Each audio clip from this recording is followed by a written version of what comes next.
It ended Mexico 2, Ecuador 0. Meanwhile, Kylian Mbappe's now scored 9 goals in 9 World Cup knockout games. 2 more in France's 3-0 hammering of Sweden. And talkSPORT's Tony Cascarino says there's something different about Mbappe this summer. Having 2 disappointing seasons with Real Madrid, not winning anything, criticism, and I don't know how so many Real Madrid fans seemingly didn't want him. I mean, every other club in the world will want him. You know, he's just frighteningly good. But Norway head coach Ståle Solbakken wouldn't swap Haaland for anyone else. I think he's the greatest goal scorer in the world. I think there's no doubt about that. And today he wasn't that much involved, but I think he had one big chance in the first half and obviously scored the winning goal again. Erling Haaland's winner over Ivory Coast means he scored in 13 consecutive Norway games and sits one behind Messi and Mbappe in this World Cup's Golden Boot. And Ronald Koeman says he'll spend more time with his friends and family. He stepped down as Netherlands head coach after their penalty defeat to Morocco on a slot tipped to take over. There's more at talksport.com. talkSPORT News. The government claims leaving Andy Burnham a funding gap of £5 billion is normal. And a 3-year-old boy has been found alive in rubble in Venezuela after 2 earthquakes. More with Emma at past. talkSPORT weather with QuickFit. Heatwave outside, oven inside. Stay cool this summer with a free aircon check. Book online or visit your local QuickFit today. Fine for most of us, with cloudy and sunny spells, warm in the southeast. Showers possible in the north, and this afternoon, rain and stronger winds arriving in Northern Ireland and western Scotland. Hello, I'm Matt Forden from talkSPORT. This is how to win the World Cup. This is the best squad I think England have ever had.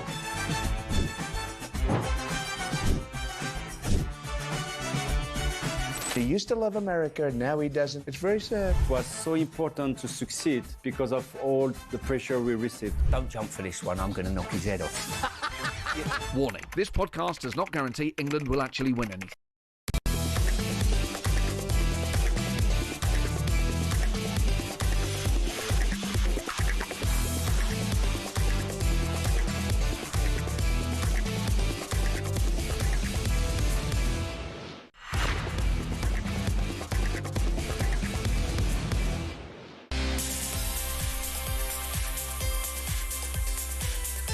This is Paul Hawksbee and Charlie Baker with you through until 1 here on talkSPORT. Where this morning, Charlie? Please tell us in your own time what's coming up. Coming up over the next 3 hours, Paul, former England fullback Graham Lasso, my mate, joins us to look ahead to this afternoon's game with DR Congo. Yeah. We'll also chat to the proud grassroots coach that brought through Jed Spence and Aaron Wan-Bissaka. And we ask, France, are they all that? My best Devonshire France. Definite holes to be exploited. We also want your cunning ways to see off Kylian and the gang.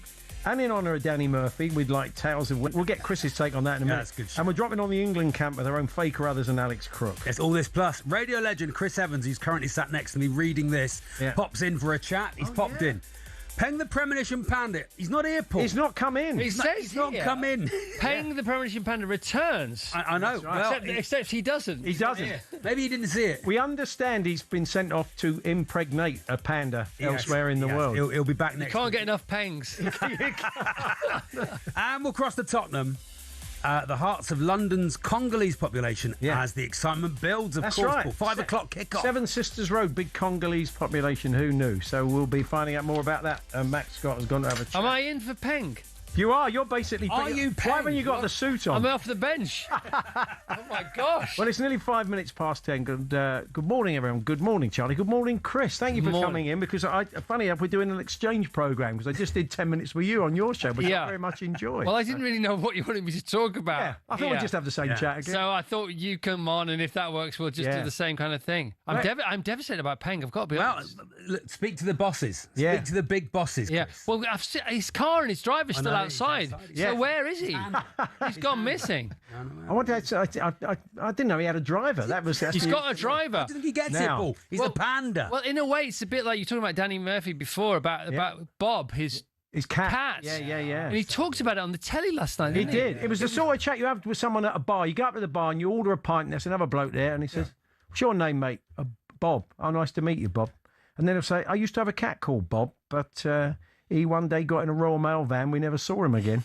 And then there's nowhere to go with that, is there? Yeah, no, in the middle of an amazing, commentary, gripping football match between Norway and who was it? Oh, it was Ivory Coast. Ivory Coast, of course it was. Yeah. By the way, that was a football pitch full of alpha males, wasn't it? Oh yeah. You don't want to mess with either of those teams. I love the idea that at the end when Odegaard had the drum and they did and they were all rowing. They the did players. it again. They love it, don't they? What a sight that is. And what's about Haaland's dad?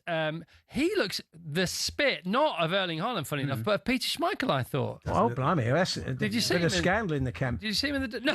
Yeah, I was going to say, what are you trying to say, Chris? No, his dad. Oh, okay, right. His dad looks like they're the same age, Paul. I'm not trying to say anything. Alfie was, of course, Alfie was kind of kicked into the air infamously by Roy Keane, wasn't he? In one of the worst tackles possibly in the history of the Premier League. Was. We need to ask Chris. Yeah. I'll tell you what we'll use you as. Don't ask me anything about Have you ever been on an agony uncle? What? Our producer today. Yes. Yeah. It's his girlfriend. They've just bought a house together. Yeah. It's serious. It's serious. Right. It's her birthday. Okay. Well, it is from his point of view anyway. It's serious. It's her birthday. Oh, I think when it's her birthday from this point of view. She split up with her previous fella. Yeah. Because he wanted to watch the World Cup. Right. I'm assuming 4 years ago. Okay. On her birthday. On her birthday. Okay. Yeah. He's now thinking, can I watch England? She said, well, it's not going to be all about... They've got a table booked for a restaurant at 8, which is 10 minutes in an Uber from where they live. Yeah. But if it's extra time and pens, and it's not just that, she said, she hasn't just said, we'll be fine, we'll get a cab, she said, let's not make tonight all about the football.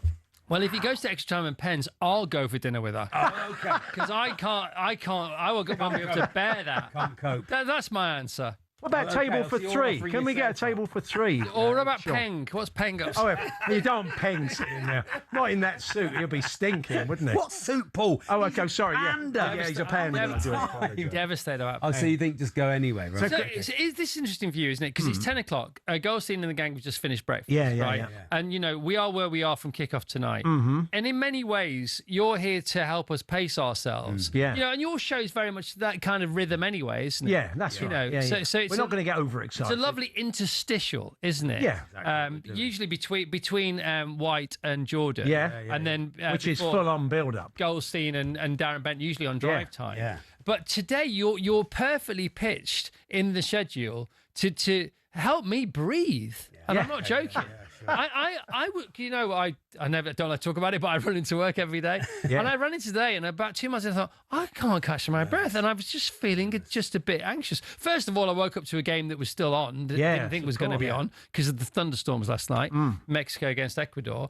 And then I can't remember who it was, but he reminded me that if we win tonight, we go to Mexico. If we win in Mexico, we probably face Brazil. If we win against Brazil, which we might not, I know, Argentina. Don't let your brain run on. run And then if we've on still like got that, any Chris. breath, I mean, it's the greatest warm-up run of all time. Yeah, I mean, some big names. If we were offered last 32 DR Congo at the start of the tournament, we'd have taken that all day long. Oh no, we wouldn't, but not to go out to them. You mean? No. To play for them. this to be the situation. situation. No, of course. But that was always likely to happen with with so many teams in the tournament. It is. I was saying to you, Chris, early on. I fancy our chances.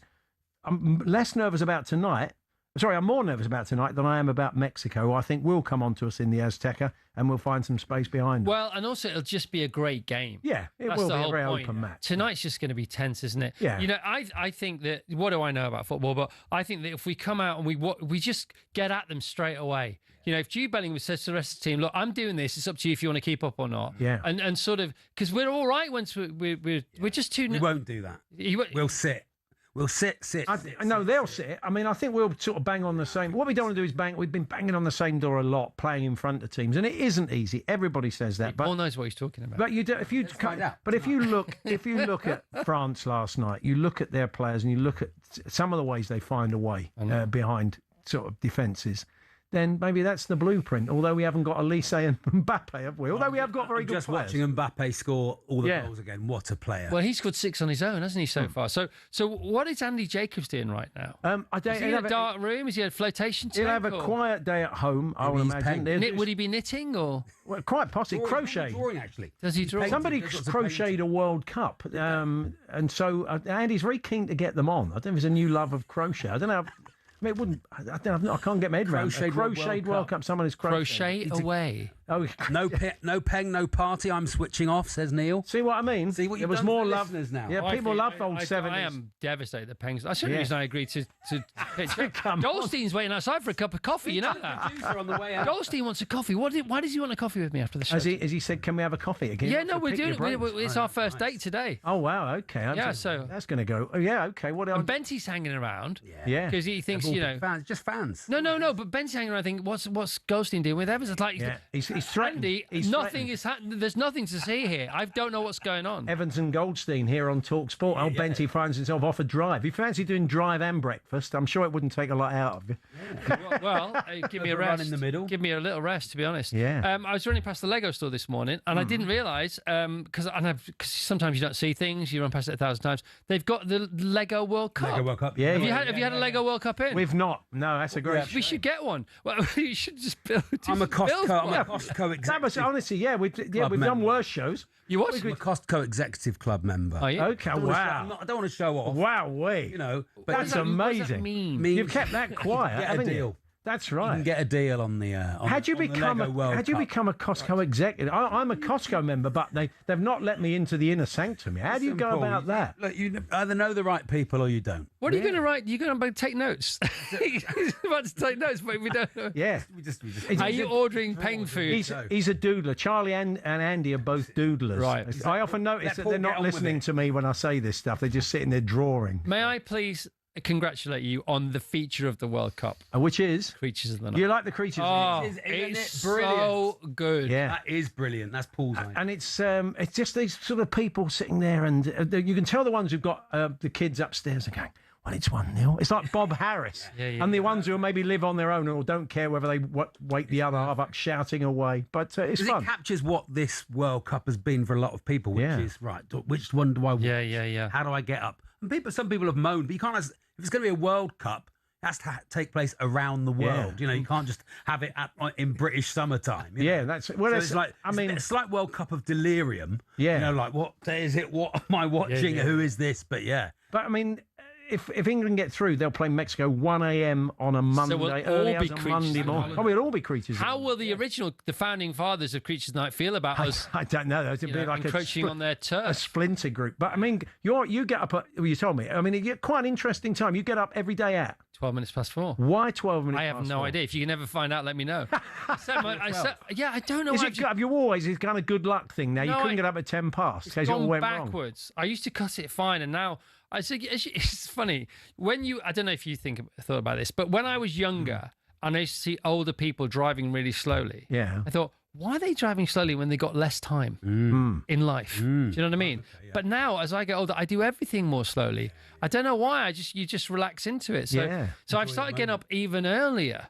I don't know why that is particularly. I do like the idea of the alarm being set wrong one day. It's 11 minutes past 4, and you come and do the show, and afterwards, our boss Denny says, "Chris, can I have a word?"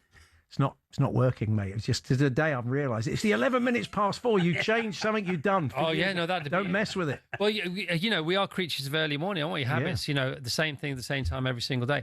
Yeah. When the Creatures of the Night do their thing, it seems to be very well done. And I know that when you first started calling out for them, you said, if you call in, you fancy it, have a word with our producer. They'll take you through it, you said. Right.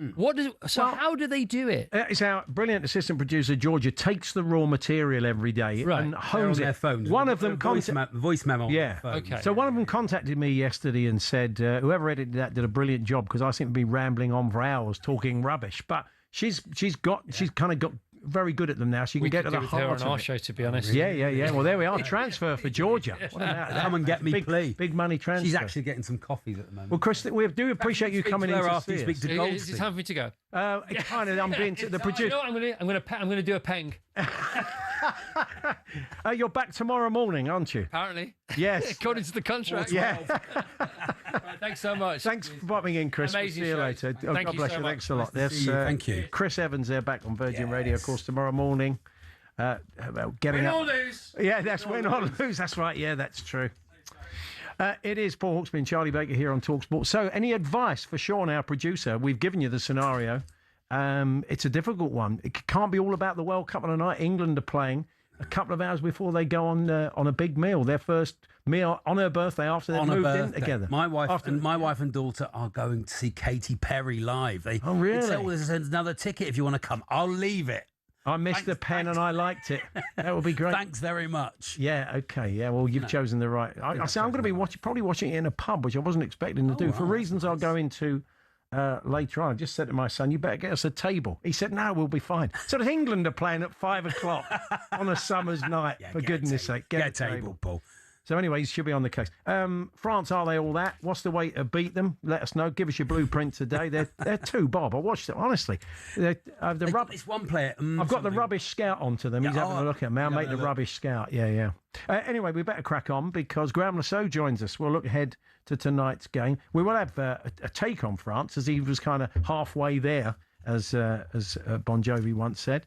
And seems to be saying it every game. What's that? During the hydration breaks. Yeah. They're halfway there. They do. Living on a prayer. If I ever hear that again after this. Yeah. Well, I've had enough. Graham wasn't, Channel Islands, not a million miles away from either. I don't know if he could have chosen France. Probably not. Oh, no. Well, a name like Lasso. You ask him. Let's find out. He says he's half French. He's a traitor, Paul. Now they're playing well. He's half. The French is 75% now. Anyway, Graham joins us for a chat. We're here with our good friends at Selco Builders Warehouses, where the trade go.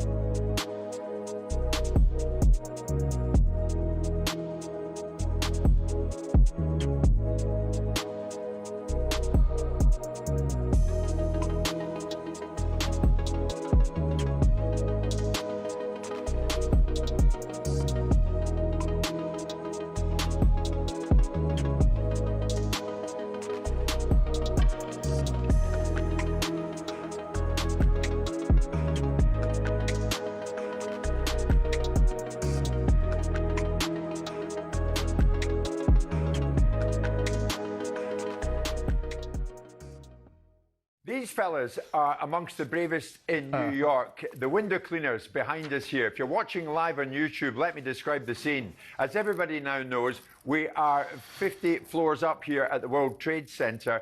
And what we know, we've done a bit of research. We know a bit more about these fellas. The bravest workers in New York City. Angel and Milton clean the windows outside here in New York, the World Trade Center. Look at that. They never look down once. They just go about their business on a regular basis. They've been here for 10 years doing this. Incredible. And they're joining in. Now, how about that? Transfer window cleaners. If you're watching on YouTube, if you're listening on talkSPORT, Angel and Milton have joined in. They are as much aware of us as we are of them, clearly, and they're aware that we are broadcasting. Free from Simon, is it? Free Martin Keown. There's another one. Simon Jordan for PM. Yeah. Oh, you guys. They are 50 floors up. Yeah. I mean, the drop down there is unbelievable. Angel, who I was in conversation with just a few days ago, was telling me, what about this job you've got? How on earth do you do it? There they go. There they go, guys. How about that, folks? Angel was telling me, do I worry about what I do? Cleaning the windows of the World Trade Center, 50 floors up. And he looked at me and he said, I was more afraid of being broke than scared of heights. Oh, gosh. What about that? Yeah. He says, it's a job I do, and I just do it on a daily basis. State of mind, isn't it? I've got some mouths to feed at home. He's got a couple of kids, and he says, I was more afraid of being broke than scared of heights. How amazing is that? I couldn't do it. Yeah. There's no way I can do it. I can hardly go near the window. I'm the same. I'm the same. Stand out there. I'm the same. You know, it's exactly the same. Ridiculous. But...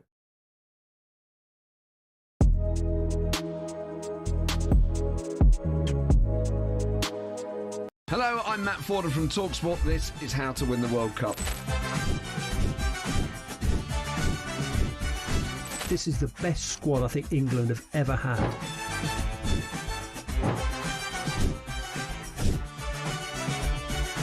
He used to love America, now he doesn't. It's very sad. It was so important to succeed because of all the pressure we received. Don't jump for this one, I'm going to knock his head off. Warning, this podcast does not guarantee England will actually win anything.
Insurance blanket of a second goal. Will they be able to provide it here with Bellingham twisting left-hand side of the box, clipping it in for Kane? There it is! 2-0. Harry Kane, the dependable captain, with more goals now in England's World Cup history than anybody else. England, they got the job done in the end. It wasn't thoroughly convincing, but England are there. They have topped the group. We know what we need to do better, and we will get better. There's no problem in putting the work in and growing into a tournament like this. I think there's still question marks there if we've got the potential to go and win this tournament. Against the better teams, I think they will play better. Congo will be a really difficult game. Lift it towards the penalty spot, and Whistler is there! And DR Congo are level! The most important thing is to not be afraid, to be brave, courageous. It's the round of 32. Come on, let's do the Congo.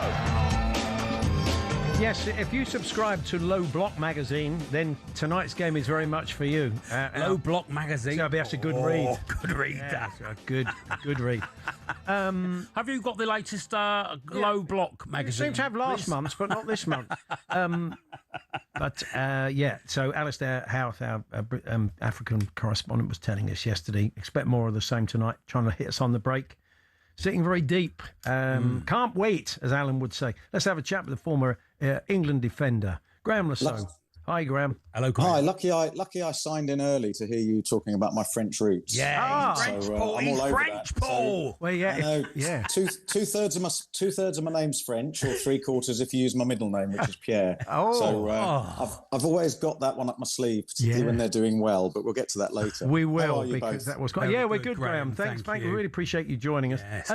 Was you when you were asked to play? They didn't call it a low block in your day. They just used to call it sitting deep, didn't we? I mean, sitting deep. Exactly. It's a very well used tactic in international football in particular, and the rhythm of international football is so different. And you felt it physically as a player going from Premier League sort of chaos and high energy to then joining up with the national team and playing in matches and trying to sort of work out how you apply, I suppose, a hybrid of the two things, how you break down a team that's stubborn, how you're dealing with really technical players that are confident in possession and are good at sort of working out sort of problems. I think we're seeing that in many of the games in this tournament. And I think it's a credit in a way to just how well smaller nations have developed over the last 15, 20 years, how well they're coached, how most of their players are playing in European leagues, whether that's first or second division leagues in top 6 countries. And that sets the tone, I think, and the background for a lot of these difficult matches. And obviously the game against DR Congo tonight is going to be another example of that, which is going to make it quite a tense evening for all of us. What's the secret to breaking it down, Graham? I suppose if we knew that, we'd all be multimillionaires, wouldn't we? The French seem to manage it. Yeah, and they've got to be the gold standard. If I was Thomas Tuchel, I would have been showing the England team and the England squad highlights of the France game yesterday, because I think we like to think we play a similar profile to the French in terms of the players that we have. And if you look positionally, those player profiles aren't dissimilar. And the way Thomas Tuchel likes to play, obviously that PSG model that he used. A very, very similar sort of style to the national team. And I'd be saying to the players, look, embrace more. We all need to embrace a little bit more of what the French are doing in terms of just that freedom. Thomas Tuchel mentioned it in his press conference. He's done it 3 or 4 times to just try and lift the pressure and stop players playing. It's not even safe. It's just it's within themselves more than actually just saying, do you know what? I've got nothing to lose here as a creative player. I can lose the ball, but I've got 3 lines of defence behind me. That's fine.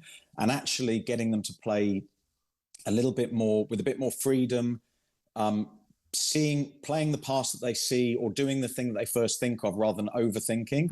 And I just don't think our link-up play has been as good. We've made poor decisions, I think, particularly in the wide areas. We've dribbled when we should pass. We've passed when we should maybe have a 1v1. And that's just there's a slight hesitation. And I think that's what, in the creative side of the game, I think that's what's making us all very concerned, because every player he's tried, when he's rotated those 4 wide positions, nobody's really played well. We've had a bit of Saka that's done well. We've had some of Rashford's done well, fleeting glimpses of Madueke and Gordon. But, who's going to pull out a performance like we've seen consistently from some of those French creative players? And we've got talent. I'm not, you could argue whether they're better than us or whatever, but we've got enough in that team to have more of a spark. And that, in terms of breaking down a team like the Congo team, is going to be very much individuals, a fantastic piece of link-up play. We talk about set pieces, obviously, but they really put that low block really sort of denies any space in real set pieces. And players just making something happen themselves. And that's, again, the individual just quality that these players have to unlock those tricky defences. Graham Lasso is with us. We're going to keep chatting. We will touch on the French, but we want to talk more about those wide areas and the personnel tonight, some of the issues England have, and maybe, it's a bit pointless banging on about it, but some of the boys that aren't there that we could have done with hindsight. Maybe not so much hindsight. Anyway, more from Graham Lasso in a few moments' time. The news headlines are next.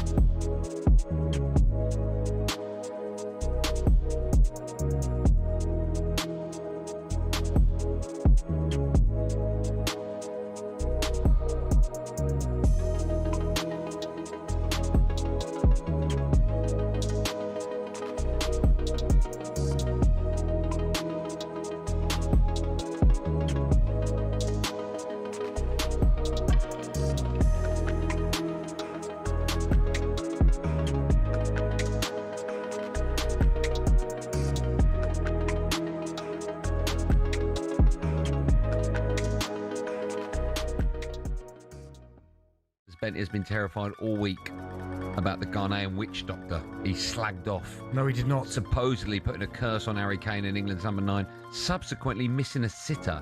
Now, thankfully, the witch doctor, of course, lifted the curse. It's funny. Right. Now, there was a report in The Sun that you, Emmanuel, were cursed by a witch doctor. It's Senegal. Ignored it 2002. And got injured. Yeah. Tell me about that. Yeah, before the World Cup in 2002. No, after the World Cup, actually, because we went out very quickly, during the World Cup in Asia. And when I came back, I was in holidays in south of France, and I had a friend, he was selling watches, on the beach, and he was expecting me. He was waiting for me for days. And then when he saw me, he came to me straight away and he said, I'm so happy to see you because I have something important to tell you. And I said, well, what is it? And he said, you have to be very careful because you have, how can I say that? Curse? A curse, yeah, on you. And you have to follow exactly what I'm going to tell you. And I said, what is it? He said, you have to go in Africa and you have to buy a cow and you have to kill it. And you have to follow. Bit detailed and extreme, that one. Yeah, but I said, listen, I understand and I really appreciate that. But this is your traditions and I'm not into it. So I won't do it. And 6 months later, I had to stop. But is it coincidental link? I won't say that, Oh, so what happened to you? You got injured? Yeah.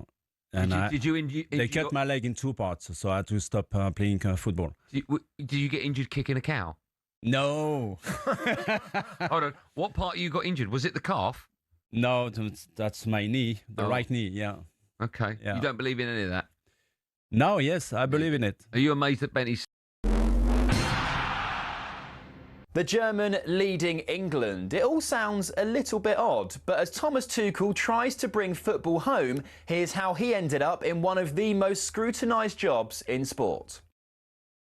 Well, Tuchel started his footballing journey in the sleepy town of Krimbach. His leadership skills were obvious from an early age, with Tuchel even making subs during PE volleyball sessions.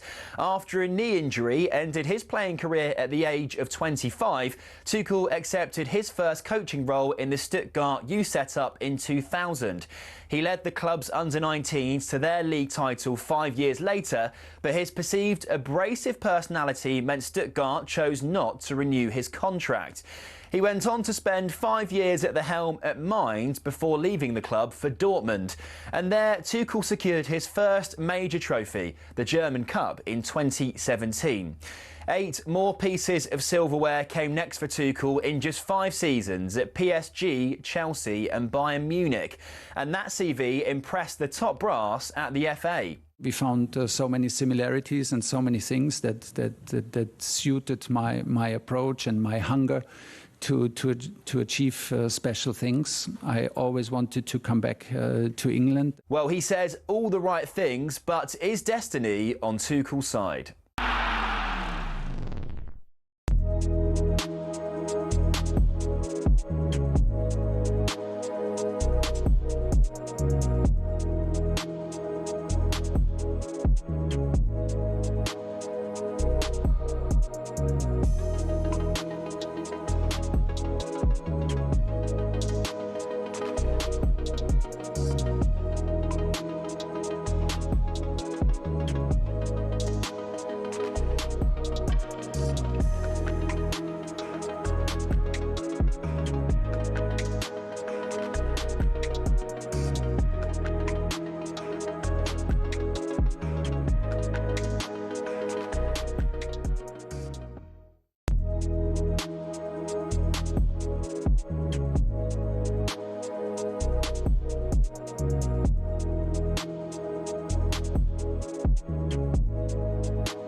Good morning, it's Paul Hawksbee and Charlie Baker here on talkSPORT, building up to tonight's game live on talkSPORT, England versus DR Congo. Graham Lasso, the former England defender, is with us to look ahead to that. And you talked earlier on, Graham, about the issues with the wide areas.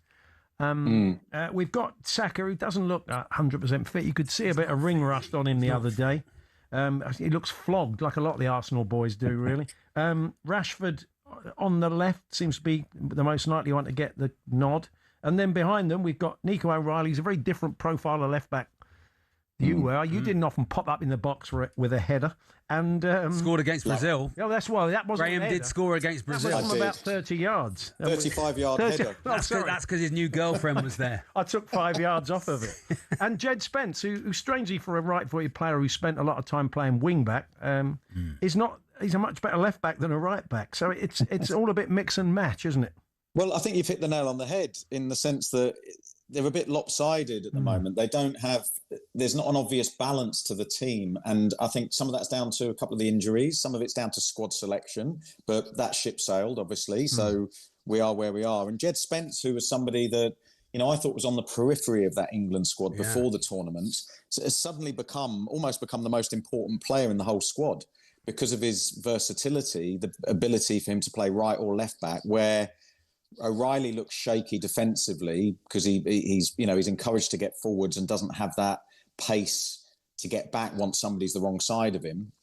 And he's young and, got to learn that side of the game if indeed that position is the one that he fulfills through the majority of his career. So then with the injuries on top of that, I just think the two fullback positions are actually... They could really make or break England performances, not just against DR Congo, but certainly as you play against teams with more quality that are going to enjoy exploiting those wide areas. So there's some vulnerabilities there. I think the key question for me going forwards is whether Bellingham plays a bit higher again, with Rice maybe coming back in alongside Anderson. But against DR Congo and the way we're sort of expecting them to be very defensive, I just wonder whether Bellingham's better playing, slightly deeper as he did against Panama. And then you saw the way he broke those lines from deeper runs was hard to pick up. And obviously in that second half was absolutely critical to the creative side of England's performance. So I think is that not stepping on Kane's toes, though, Graham? Is that how Harry Kane wants to play deeper and then? Yeah, well, potentially, but again, I think you need Harry Kane to try and work within the box. Yeah. Again, I watched the Portugal DR Congo game, the 1-1 draw, where they played with a back five, which I expect them to play with again tonight. And Neves scored with a header after 6 minutes from a cross, and he timed his run perfectly into that space between 3 or 4 DR Congo players. And I just wonder whether Kane playing a little bit more as a target and a wall that people can play off. I just think that might be a better use. Dropping him back into midfield, he can't hurt you there, and he just runs into congestion. Yeah. So I think there's a few tweaks there that would give England a little bit more space to operate. I'd said earlier on, Graham, I'm a bit more nervous about tonight than maybe I would be against Mexico. I know it's altitude and I know it's Azteca, but I just think Mexico, the crowd will want Mexico to come on to us. And I just think it won't be the same sort of game, and we do have quality. I feel that if we can get through tonight, I do feel we'll beat Mexico. Then obviously it gets tougher with Brazil and Argentina and potentially France, but I do subscribe to that against teams that come on to us, we do have quality to get behind them and score goals. Yeah, if you've got two teams trying to dominate possession and trying to win through quality, that's when I think our talent surfaces. Javier Aguirre, the Mexican manager, actually, when I worked at Real Mallorca, he was our coach there for a couple of years, and he's absolutely brilliant. He's that sort of very experienced, a bit like he's very close with Ancelotti, actually. He's very similar to Carlo Ancelotti, and he'll be embracing the opportunity to keep that team sort of going, playing, as you say, at the Azteca. So the energy they've got is absolutely phenomenal. But I think that sort of, focusing on today's match, I just think it is one of those games where I think they've got to come out really quickly. It's in Atlanta, isn't it? Indoors. So I was at that stadium last year, and it's a really, it's an amazing stadium. It's absolutely incredible. The pitch is very hard because it's an indoor pitch, but it will be quite quick. Obviously, the temperature will be low. I think England have got to come flying out the blocks. That I really do, and just get at them for 20 minutes. And that will give you, even if they don't break them down after 20 minutes, it will give everyone that sort of energy that I just feels lacking at the moment from both, the playing side and maybe our confidence as fans. When you're in a tournament, Graham, and you're in you're with each other for weeks on end, when you get out of the group and it becomes knockout football, is there a change in atmosphere in the camp? I think the focus shifts and the messaging shifts slightly. You never go into a game, or we never went into a game thinking, we need, we just need to draw a game. We didn't have that luxury in '98, but the focus of needing to win, I think, is a good thing. Yeah. I think the pressure changes, and that can be both good or bad depending how you receive it, if that makes sense. You spend a lot of time thinking when you're in a tournament. Yeah. You're by yourself, the demons are there, you spend a lot of time just mulling things over and running through all the scenarios, and anyone who says that you don't think both positive and negative things almost simultaneously is a liar, because you do, because there's a lot of what ifs, and so actually this period now, and this is where I like Thomas Tuchel. Actually, I think his messaging, outward messaging, is really honest. He's very committed to sort of saying that this is tough. We are favourites. All of these things, I think there's an honesty about him. Which, if we're seeing 20% of it, imagine what he's saying to the players. And about just trying to liberate them and say, look, just seize the moment, enjoy it, go and create something. We've got your back if you make a mistake. We've got, and that change, I think, is what we need to see, and you'll see that immediately if it happens on the pitch. And again, back referencing, I think France, who've been obviously been the standout team, you see the freedom that they're playing with, both collectively and individually, and they're playing with a smile on their face, and they're not suffering any negative pressure. Giving them that freedom, especially in a game like tonight when England are heavy favourites and they're expected to win, feeds into something else, Graham. Maybe you experienced it. The shirt weighing heavy, probably the greatest example of that in recent years was losing to Iceland at Euro 2016. And you saw the players they saw the headlines on the back of the tabloids. They froze. They realised that they were going to be in the stocks after this because they were losing to a minnow, if you like, with respect. So have you experienced the shirt weighing heavy when you've played for England? Yeah, and I think that there's two things to take from that. One is I think it very much when I was playing, there was you saw what happened to David Beckham after the '98 World Cup, and that's the vitriol and the criticism and being negative comments are all part of sport. It's very easy to go after sports people because we all make a lot of mistakes, but the vitriol was really, you could feel it building up to that. I made a mistake, funnily enough, in the Romania game that cost a goal. Yeah, it's the only mistake I've ever made or I've ever admitted to making. More importantly, you do a podcast with me once a week, Graham. So some people would. That was a mistake. Some people would argue. Yeah, not signing the Beatles level. That is. Yeah, exactly. But we played Colombia the next game, and honestly, it's the first time I've ever played. Probably the only time I've ever played in a match where I went onto the pitch with fear because I felt if I made another mistake, that would be it. I didn't play negatively, but I wanted to just give a 5 out of 10 performance in that game and rely on everyone else. And thankfully Beckham and Anderton scored. But that was what happened against Iceland. But it was everyone.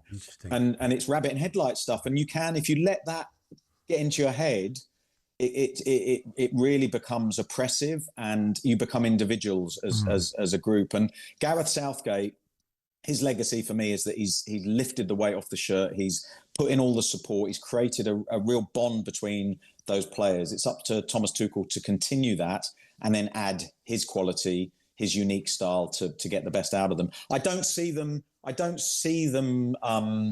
suffering the same fate in terms of psychologically, but it certainly is going to be tested if they don't put together a sort of a good period of the game where they look like they're really flowing and playing with this freedom. I think then the pressure will continue to build even if they get through this next round.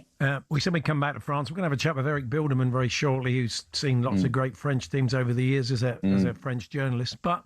I mean, you don't want to go too over the top, but they, as you called them, the gold standard earlier on, and I mean they've had a couple of great statement performances. They've got a few players just in incredible form, and ultimately, if you want to win the World Cup, we want to win the World Cup, you're going to have to beat them. Yeah, exactly, and I think that everything has to be managed with sort of some caution because we're still relatively early into the tournament. But the signs, the signals that they're sort of sending out. I mean, they're more than signals; they're fireworks, aren't they? I just think again, it's the spirit of the way they're playing the game. Didier Deschamps, was a colleague of mine at Chelsea, and has got huge French pedigree through his playing career, winning the World Cup, managing them to so he's got that credibility. Even the emotional side of things, he sadly lost a parent, didn't he, a week ago, and the joy when he shared with his players when Mbappe scored that goal, and that sort of connected, that relationship between them all, that counts for so much. Yeah. And then what they're doing, they're embracing this experience and saying that we're all going to make the most of it. And from back to front, we spoke about some imbalance and some holes in the England squad when we're trying to pick the team. You could pick 1.5 French teams and feel that it's got complete balance. Yeah. Whether that's in the fullback positions, whether that's as your centre backs, the creative players, we've been spoken about a lot. But I just look at someone like Michael Olise, and you think him and Eze were colleagues at Palace. And you look at Olise dominating the early stages of this tournament with his performances, his quality, what he's done at Bayern Munich, and just the way how graceful he is. You know, I saw all that in Eze at Palace, and we haven't seen any of it yet, and he struggles to get in the team. And I sort of think that somebody like him in the team against a DR Congo, playing a bit higher up the pitch, you know, maybe in a sort of 10 role or coming in off one side, if he's playing with confidence and freedom, he can put in that level of performance. He really can. But it feels like those players, those talented squad players that are with England, haven't peaked like the French squad have peaked. They all seem to have peaked. Barcola yesterday was sensational. Yeah, He's really good. You know, you would say that you'd pick Doué ahead of him if you had to make a choice. So it's just arriving at a tournament at the peak and then pushing through that peak to get over the line. And I genuinely, what I said earlier, I genuinely think that if I was England coach, if I was on the coaching staff, I'd be showing my team and my squad some of the highlights of that, not to scare them, but to say, you know, embrace what they're doing. So Eze, be more Elise. Do you know what I mean? Play with a bit of swagger. That's the word, I think, isn't it? Maybe they will win the knockouts. Maybe they will. Maybe that's what Thomas Tuchel's Charlie, talking about. your podcast with Graham is called? Yes, it's called World Cup So What and Football So What during the football season. We sit and discuss football, don't we, Graham, and other things. I mean, it's about 40% football. Right, okay. 40% football. He's always talking about theatre. Right, okay. Comes in quite a lot. He's a lovey, that's why. Yeah, I like and theatre. Torquay. Graham's very cultured, very cultured left foot, Graham. Yeah. Torquay come in a lot as well. Yeah, okay. Yeah. You're going to try and get him a sign for Torquay. Well, look, talking of, you know, he's got the biggest shoehorn in the world. He's managed to shoehorn Torquay into the World Cup chat about on every game. I don't see the problem. I don't see the problem here. Graham, we really appreciate you joining us. Enjoy the game tonight. Likewise. Thanks very much. All the best, guys. Take care. There's Graham Lasso there, the former England defender. Live on talkSPORT tonight, of course, Adrian Durham is joined in Atlanta by Stuart Pearce and Jim Proudfoot, the latest episode of the World Cup Daily podcast, looking ahead to the DR Congo game, reacting to the Thomas Tuchel updates on John Stones, Reece James, Gerald Quansah and Jed Spence. They discuss how England can break down a stubborn low block. He's got some interesting thoughts from Graham. If you missed that in the first section, we'll bring you that in the H&J Daily podcast as well. But for now, the World Cup Daily podcast available on all podcast platforms now. We're going to keep eulogising about the French, and a seasoned watcher of French teams over the years, Eric Bilderman, will join us to tell us just how good this particular squad is. We're here with Selco Builders Warehouse. Check out this month's real deals at selcobw.com.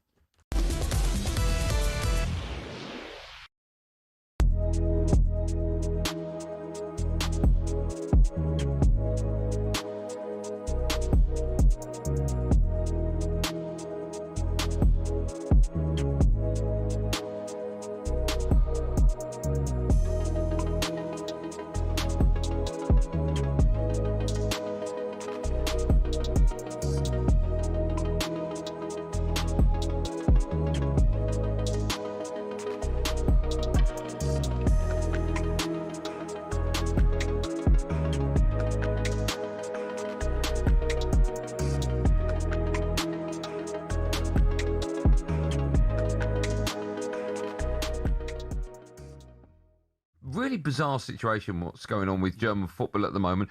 Why do you think it's been total freefall ever since you guys won the World Cup in 2014? I think there's been a certain amount of arrogance in the German camp and the FA. I think we've been living in the past since 2014 really. Nothing's really changed. I think the football is the same. Very possession based. We haven't really got any mavericks that can turn games around. We saw that last night. Leonard obviously is a big miss from the World Cup before he got injured. I think he could have made a difference last night. But in terms of that, I think it's been really, really slow football. Boring at times, and when it gets physical and when we play against teams that are a little bit more athletic, I think we struggle. We've seen it in the group stage too. When you watched the Ivory Coast game, I think we got lucky there. We should have probably lost that as well. So, and Ecuador was a real eye-opener. And what we failed to do after the Ecuador game was to be honest, in the press and in the team, it was kind of brushed aside as in, well, we were safe anyway kind of thing. So we took the foot off the gas, and that showed last night. Good morning, Robert. It's Manu. Looking good, mate. Yeah, you too. Well, who is responsible for this mess? The manager, the players, all together? I think it's been a combination of all what you just said. I think when you look at the game last night, could the players have done any better? I think, yeah, they could have done. I think they played with themselves. Once they went 1-0 down, they sort of stepped up a little bit. But I think, we just got stuck in thinking the Bundesliga is great because we have full stadiums, but we didn't innovate really after the. Get ready to get that winning feeling with talkSPORT Win. This summer, talkSPORT is bringing you live and official coverage of every game of the FIFA World Cup 2026. And to celebrate, we're giving away £26,000 guaranteed. Go to win.talksport.com to enter now, and you could win 26 grand in your hand, tax-free. Enter now, and you could be the next to get that winning feeling, courtesy of talkSPORT Win. Find out how to enter now at win.talksport.com.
Dembele finding Mbappe in the area. Mbappe onto his right foot.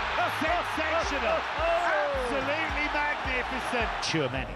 Languid stride, comes forward, finds Olise. Moving through the gears, pokes it through, and that is a superb second goal.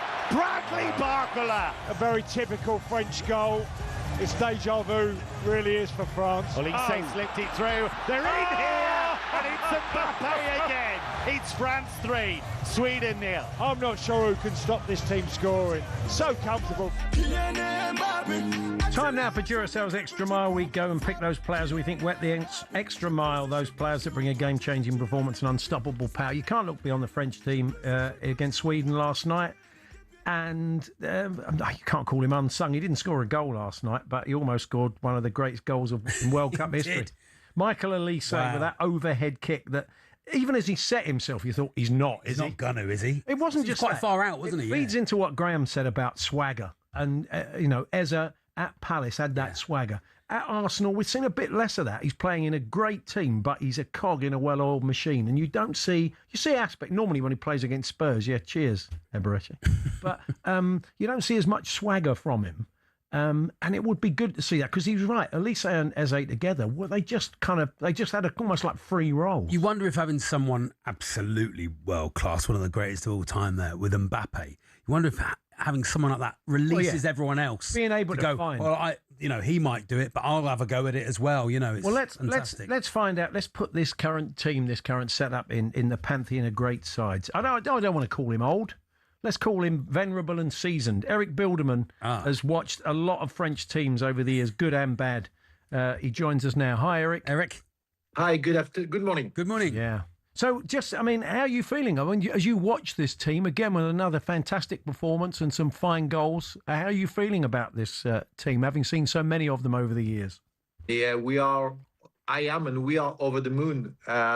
It's an unbelievable achievement. The game should have been 6 or 7-0, as it was obvious that in the second half, Sweden were not even trying to be in the game, but just to wait for the end of the game. The faces of some Swedish players were like there was no football game between them and the French team. Of course, we are so happy, so positive that we must keep in mind that we are miles away before to win the World Cup, even if now we have to consider that we are the strong favorite. But I do believe that Argentina and Spain are on the final few games that we shall have to play are very, very dangerous teams. So we are the favorites. We are shining, but we must keep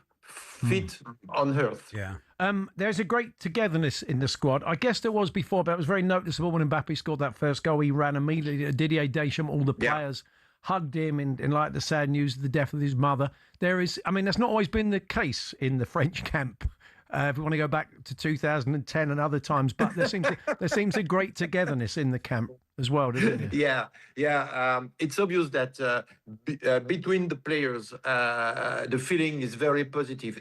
They know that Kylian Mbappe is there to work with the team, for the team, and not for himself, even if to be the best goal scorer of this tournament, and also the man who enter history to be the one who will be the most goal scorer of the history of the World Cup. It's a challenge to him.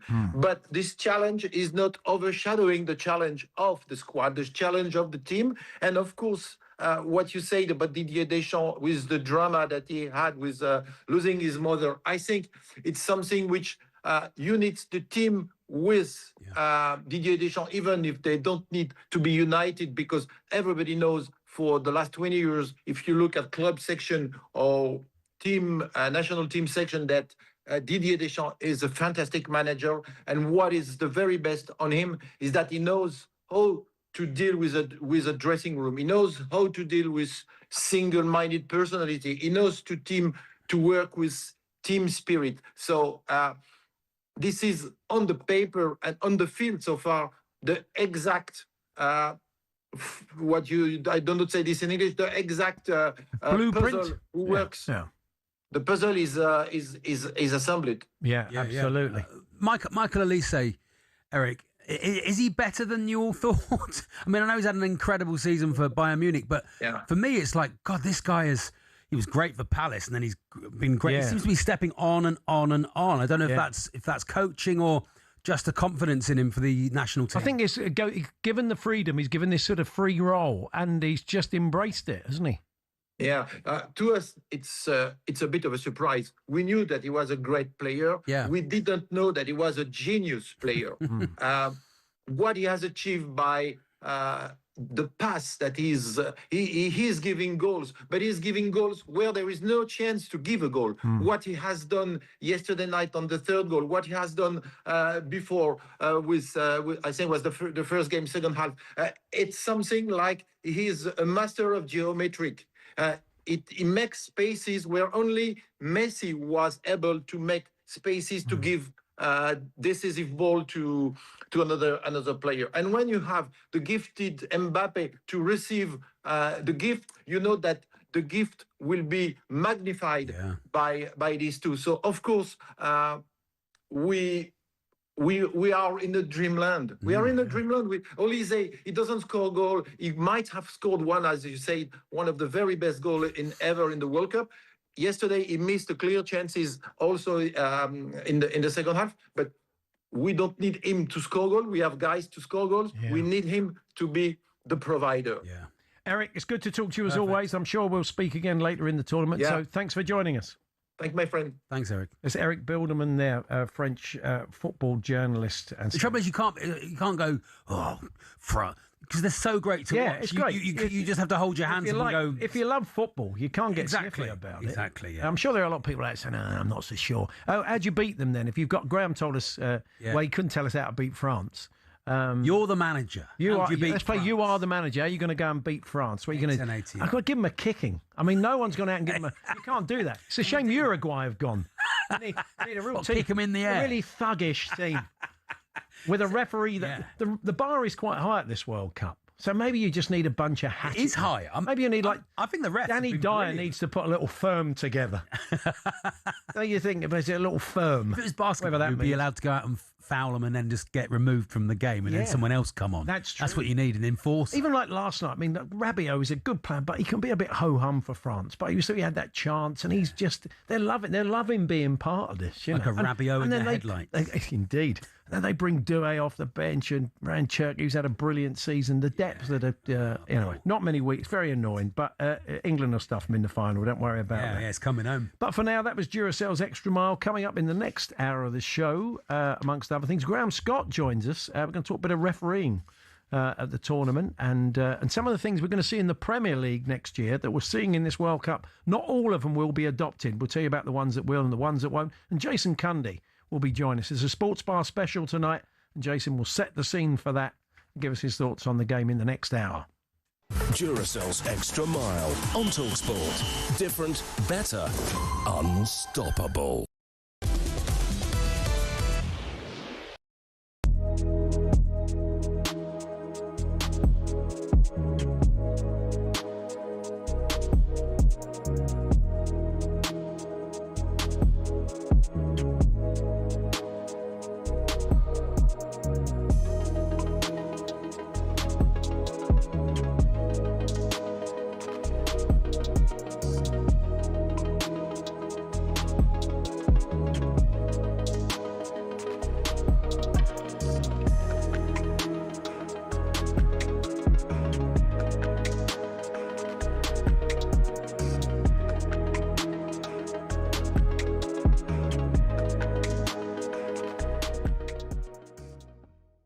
I think as well, when you lost the last final to Argentina, how they lost it. Yeah. The Argentina players celebrating after that penalty. It was a bit spicy, wasn't it? Yeah. They'll want revenge. 100%. They would love. I don't think they can face Argentina in the final. I'm not sure. But no, they can. Yeah, they can because they're on separate sides of the draw. If I've just seen the step over again. Told you, mate, if that was R9, you are right. That was R9 speciality. Step over and then goal. Yeah. Even that, who threaded the ball through? Elise. Through the legs of the defender. Incredible. We're just watching the replay of the goals now. Like Bentley says, like, you can't stop this. Look at this. They've got bodies behind the ball now, watching the third goal. Yeah, Run here from Mbappe behind. No space in behind, but they find it. Yeah. I don't think we've got that. Of course we haven't got that. I don't think we have. Don't think we got that. We're nowhere near them. Do you know what? In midfield, though, that if England play France, like, listen, France are the favourites by... It's just not close in terms of the quality of the squad. But the midfield battle will be interesting because I think our midfield could give their midfield a run. Tchouameni, Rabiot, Kone. Kone. I think he can go up against that. I agree. Left back as well. Yeah. I love Digne, but I think we'll get mauled. You could get at Digne at left Yeah, back 100%. Come there, right back. I think we get mauled if we play them. No, I don't think we did it in the last World Cup. We're questioning whether we're going to beat DR Congo tonight, and you think we're going to beat France. Yeah, but that's more to do with that's more to do with the well, not so much the climate because I think it's in an air-conditioned stadium, but that's more to do with just.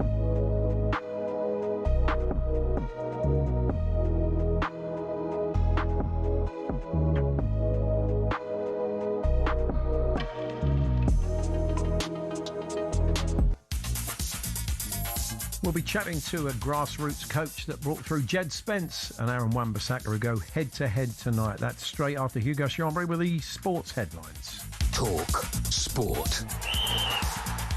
Thanks, Paul. Good morning. Well, who will play at right back for England against DR Congo this evening? With no James or Quansah for the Three Lions' first knockout match of the World Cup, will Spence or Quansah start in the last 32? Former Congolese international Yannick Bolasie says his old side can upset England. Wan-Bissaka, one of the most feared right backs, 1v1. Obviously, Tunzebe plays his part, Chancel's played his part and done his stuff in Europe, and then you got Masuaku. So it's a very experienced back line, played a lot of Premier League games as well. While we're hoping it doesn't come down to this, Tuchel says he has kept Gareth Southgate's penalty plan should any of England's knockout games get to a shootout. Meanwhile, France continue to cruise at the World Cup, having beaten Sweden 3-0. Neil Maupay thinks this iteration of Les Bleus are something special. We are very, very lucky, and I think it's the best French team in years, as far as I know, because we've got Dembele, we've got Olise, Mbappe, Bacola. We've got only world-class players. Mbappe's 2 goals last night takes him just 1 behind Messi on most World Cup goals scored. Ecuador's head coach has stepped down after their round of 32 defeat to Mexico. while Piero Hincapié became the second player this World Cup to be sent off for covering his mouth while speaking to an opponent. And British boxing star Moses Itauma has been ordered to hold talks with Cuba's Frank Sanchez about fighting for the vacant heavyweight title. Last week, Alexander Usyk relinquished his belts. There's more on talkSPORT.com. talkSPORT News. 2 officers involved in a Henry Novak murder case are being investigated for potential gross misconduct, and the family of a 3-year-old boy who ended up in a crocodile enclosure in Cambridgeshire says he faces a long road to recovery. There's more with Emma at past. talkSPORT weather with QuickFit. This summer, treat yourself to Bridgestone Turanza All-Season 6 tyres with a 25,000 mileage guarantee. Book today at quickfit.com. Conditions apply. Fine for most of us with cloudy and sunny spells. Warm in the southeast, showers possible in the north. Then this afternoon, rain and stronger winds arriving in Northern Ireland and Western Scotland.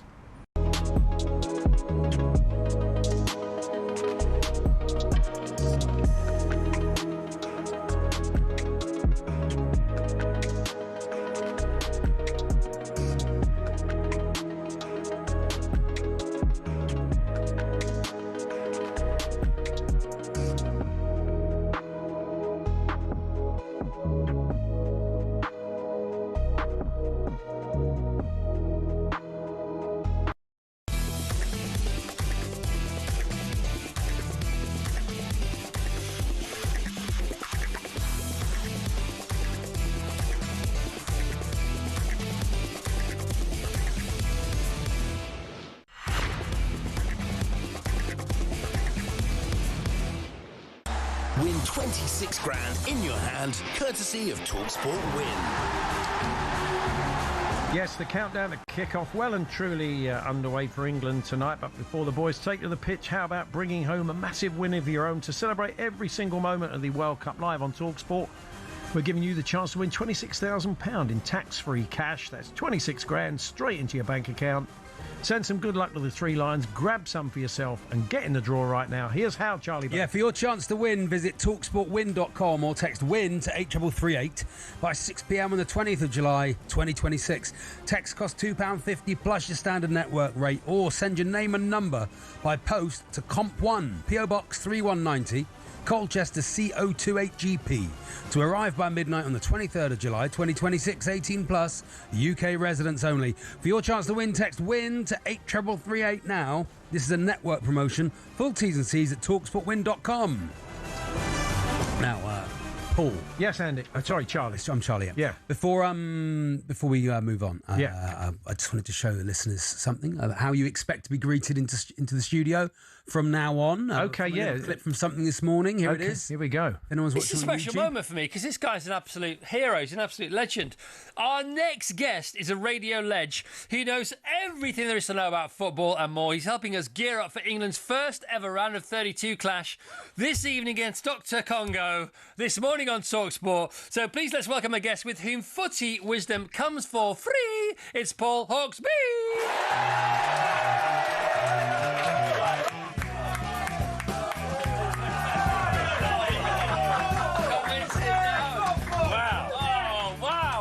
Full walking, yeah, that's great. Well back at you. Well, you're worthy. Paul Hawksbee's on the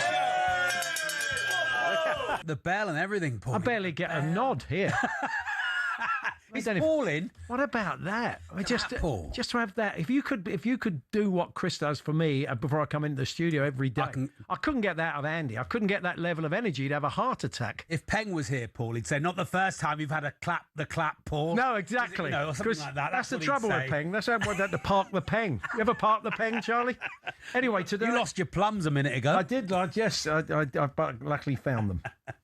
Anyway, it's a proud night tonight for the Grassroots Football Club Junior Elite. They're based in Beckenham in southeast London, and 2 of their old boys are going head-to-head. Jed Spence and Aaron Wan-Bissaka, of course, brilliant. on opposite sides. Joining us now, the Vice-Chairman of Junior Elite, and someone who knows both boys well in their youth, Winston Kelly. Hi, Winston. Hello, Winston. Hi. Yeah, Winston, you gonna get together, you and a few of the coaches and the founding fathers of the club to watch tonight? I'm going to the local pub to watch it tonight. Nice, very nice. So with a few of the boys, so just to reminisce. You must be very proud to have brought through two guys who are going to be playing tonight in the World Cup. Absolutely. The club is so excited about their achievement. Overall, it's just a brilliant place to be at the moment. I mean, both boys, I mean, they weren't right backs initially, were they? They were kind of, they became that. Was Aaron Wan-Bissaka was a striker when he was with you as a sort of 7-year-old, wasn't he? Yes, he was. Up till he was 12, he was a centre-forward, scoring lots of goals at local level. And Jed was a right winger as well. We converted him to a right back, but he wasn't too keen on it at first.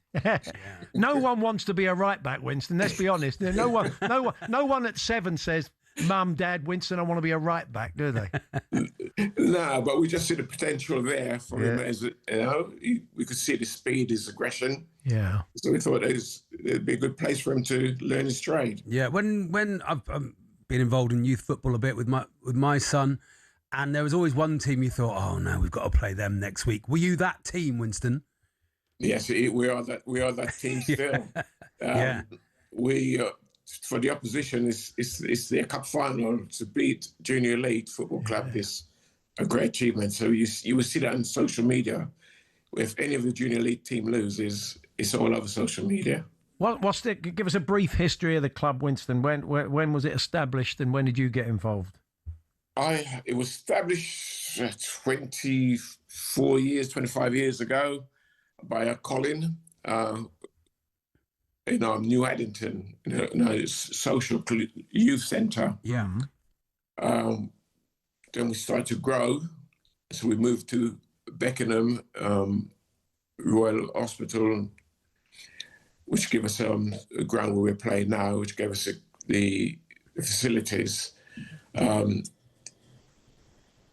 So we've been there now for 23 years. Wow. I think we've been there. So we're a well-established local club. And having a reputation like that, I guess, means that the good players of the area want to play for you and they gravitate towards your club, which is obviously why, you're still a very successful club now. Yes, it's a process at Junior League because, as I say, there's so many good players that come to the trials and trial out for Junior League. But sometimes it's not all about being the best player. Yeah. It's a character of the boys we're looking at as well. Can you tell? I mean, did you always feel that Aaron and Jed were going to make it? I mean, because they were. I think Jed especially was a bit of a kind of had to build into his career. He didn't get the kind of academy place straight away, did he? No, Jed worked very hard for his place. But saying, did we think they'd have made it? We, as a club, our job is, my job at the time is to get them into an academy. Yeah. Hopefully, the training that they receive from us will give them a good grounding to achieve. So to say, do we think they're going to be made footballers? It's a toss-up. It is down to each individual. You can get them there, but they've got to stay there. They're going to want that desire to stay there. So they've obviously, these two boys have put in the hard work and they're getting the rewards. And when you get a good one and you can see you've got a good one, do you have lots of scouts turn up to watch? Yeah. Do you see it one Sunday suddenly there'll be the word gets out. The word gets out and there's 6 people in big jackets. I know it might be hard to say, but with Junior League Football Club, we do get scouts turn up, but we ask the scouts them to leave the boys alone, especially if we've got a potential good player coming through. Because sometimes I think they just go to the academies too early and they're released short after. Yeah. So we like to think that when the boys are ready to go, we would take the boys to whatever club they think they'd feel comfortable. We take them around different clubs so they have different training session with the clubs, and the one they feel comfortable with, that's the one we put them into. That's fantastic. Oh, that's good. You look after them. And both men, as they are now, have shown a lot of resilience, haven't they? I mean, Jed Spence was called a club signing, wasn't he? And wasn't fancied by Conte and had to wait a long time to get in the Spurs team. And Aaron Wan-Bissaka went to Manchester United for a lot of money and was under a lot of pressure to live up to it. So it's not just their ability, as you said, it's their character and their resilience, Winston. Yeah, it is their character. And I think that's what makes footballers, that actual desire to be a player, to be able to take knockbacks and just be single-minded about what you want to be, what you'd like to be. And I think both of those boys have shown that desire to be there. So especially Jed Spence, because as I said, he's jumped from club to club.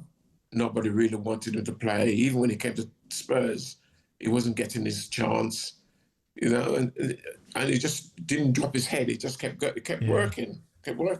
I think the other thing for you, Winston, is managing the expectations of the parents. If they come to your club, but we know that I think it's Aaron's dad's very influential, Jed's mum very influential. So you need good, grounded parents who are supportive, and it looks like both guys had that. Yes, that's exactly what was required for those two boys to achieve where they are. It is, as well as a trust in your coach, because we've had boys who was in the same age group as Aaron and Jed Spence, and their parents have taken them away early to go into academies. But these boys are stuck with the coach, listen to the coaches, and as I say, they've got their rewards. Yeah. And there's some parents who are very pushy, who are very motivated. It's about them rather than the boys. Yeah. You do kind of sense that. Sounds like you do brilliant work, Winston. Really great. Keep doing what you're doing, Winston. You and the team at Junior Elite, and we enjoy the game tonight. Thanks very much for joining us. Thank you very much. Thank you. Take care. There's Winston Kelly, one of the lifeblood. Do you think I'd get into Junior Elite now, Paul? Do you think I went down? Maybe if they've got a Senior Elite set up, that might be. Maybe they've got a vets team. I don't know. A man versus fat team at Junior Elite. There are Winstons and he's all over the country doing brilliant work. That. And was it good to say, don't send them off to because I absolutely they go off to the academy so young. They go to the academies and the kids get dropped. Yeah. And you can't tell a kid they're not good enough when they're 10, well, I knew 11, a lad 9. Went on to have a kind of lower league career, but went off to Chelsea at 7 and was sort of released at 8. He told you not good enough. That's not the club's years fault. Old. But it's a lot to deal with. Shouldn't be allowed. It shouldn't be allowed. I think if a club signs a player at 7, 8 years old, they should, by law, have to stay there 3 or 4 years. Well, let's hope that all the guys at Junior Elite enjoy it, and we should thank Tom Barkley of The Sun, a regular guest on the show, for alerting us to Junior Elite's role in Aaron Wan-Bissaka. Lidl have just messaged me, Paul, just for the match tonight. They said they've got cold snacks and cold drinks and snacks. Who have? Lidl. Oh, okay. Have they just messaged me now? They've just messaged. Just in case you were thinking, I wonder if Lidl have got. Do you think that was a generic mailing, or is it? Yeah, just I don't think it's just me. Now, we're building up to England v DR Congo tonight, and there's no better place to watch it than the talkSPORT fan zone at the SI Warehouse at Villa Park. That's as I'm guessing you're not in the stadium. Emil Heskey will be there tonight. There's a free pint with every ticket. Not for Emil, for you. Head to talksport.com/fan zone now to get your tickets, or you can buy on the door. If you're going along, enjoy. Still to come this afternoon, Graham Scott talks a bit of refereeing and more.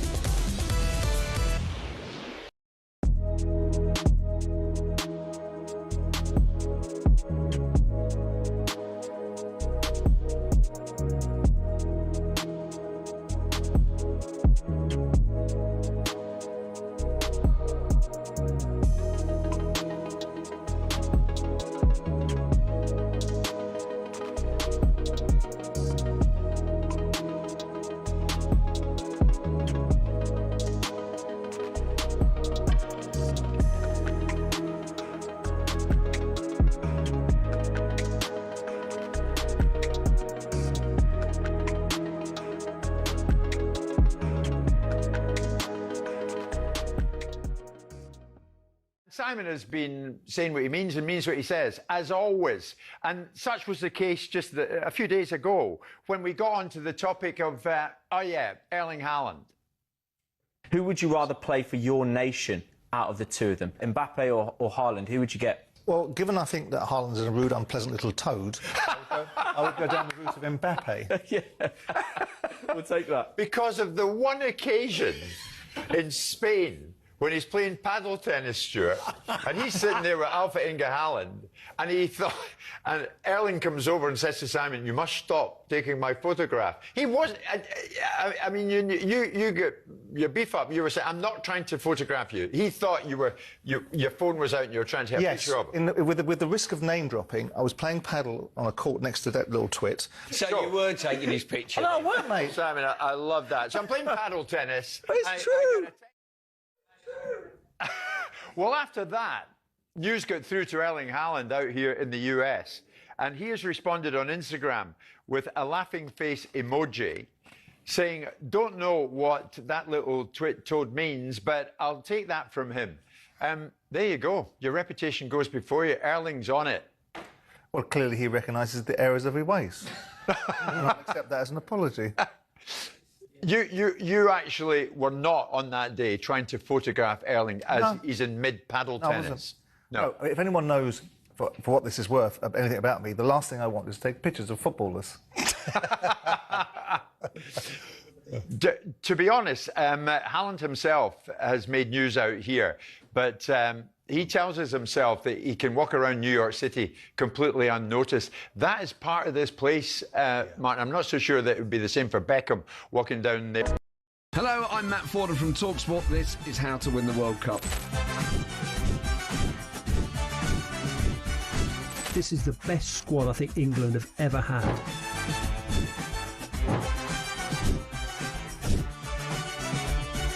He used to love America, now he doesn't. It's very sad. It was so important to succeed because of all the pressure we received. Don't jump for this one, I'm going to knock his head off. Warning, this podcast does not guarantee England will actually win anything.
World Cup Game Day Sports Bar preview on talkSPORT. Brought to you by Burger King Burger Buddies. Total tournament satisfaction. Delivered by the experts. Order now on the BK app. Now, one of the highlights of our fine coverage of the World Cup here on talkSPORT have been the sports bar specials where Burger King. Oh, yeah, brilliant. Jason Cundy and Jamie O'Hara get together for a special show around the England matches. And we're delighted to say Jason Cundy joins us now. Hi, Jay. Hey, Jace. Afternoon, boys. How are we? Yeah, Very good, good. So once again, you're getting together to go through the agonies of watching England try and break down a low block. Yeah, I mean, the World Cup really starts now for me. You know, the group stages are a necessity. We're always going to get out the group. I'm glad we topped it, of course. We get Dr. Congo to play this evening. But you're absolutely right. The way that Ghana played and Panama played against us, there is a blueprint. And it's tough. You know, we're not the only ones that have struggled against that low block. The first goal, as always in most football matches, is so crucial. And if we are to get it early, it will force them into a little bit of a shape change, you would have thought at some stage. But anticipate the 5 at the back, 3 across the middle and 3 up top. And it could be one of those long games where you need to be very, very patient, but move the ball quickly. How many times we sit there against Ghana and Panama? Move it quicker, move it quicker. If we get that right, then we'll cause some problems. Graham Lasseau was talking to us earlier on about a fast, aggressive start. And as you said, if you get that early goal, then they do have to make changes and it becomes a whole lot easier. But we've been a bit pedestrian in the start of games, haven't we? We have. And I think that's come to perhaps lack of know-how. You know, it looked like we ran out of ideas, I thought, against Ghana quite early. And there was a pattern to the game, and we didn't know how to do that changing that course, that 90-minute game. That's where Tuchel's got to come in. I'm a big fan of Tuchel, obviously, but some of those performances, I think he's going to have a look at himself. Like I said, it's not easy. When you're playing against a low block and they're sitting there and a 5-4-1 or whatever they might be doing, it is tough. It really is. But the quicker you move the ball, the quicker you've got a chance to get around them or get through them. But yeah, if you have 3 or 4 touches where one will do, that plays into their hands. Yeah, absolutely. I didn't know if against Ghana, if they were like, well, this is the group, we can afford to draw it, we can even afford it to lose. So you don't want to get injured, you don't want to have to really go it. Whereas in knockout football, it's different, isn't it? Because you've just got to leave everything out there. Yeah, it wasn't. Look, the draw against Ghana, it wasn't pretty. It wasn't a disaster. We ended up topping the group. We had to go and beat Panama, and we turned out eventually we got the better of them. But yeah, it's so easy when you're sitting on sitting at TV or sitting at home, or I'm watching it with O'Hara again this afternoon. Yeah. Move the ball quicker. But I thought it was quite obvious. I thought it was a really obvious strategy. We kept switching the ball to Noni in that game against Ghana. And I felt a bit sorry for Gordon because the 3 passes that as we go across to Gordon, they've all shuffled across. That pass has got to be played. They long raking passes, get it out early. And once you do get it early, and Noni had a couple of 1v1s with a fullback, I felt at times he didn't mix his game up enough. Take on the outside. Every time you come inside the traffic. And that's what they want. Go on the outside. If you get a 1v1, take him on. Do you think it's a game that suits Madueke more than Saka tonight, simply because Saka does look to go inside all the time? And he did. I mean, hopefully he's got rid of a bit of that ring rust. It was very noticeable against Panama, wasn't it?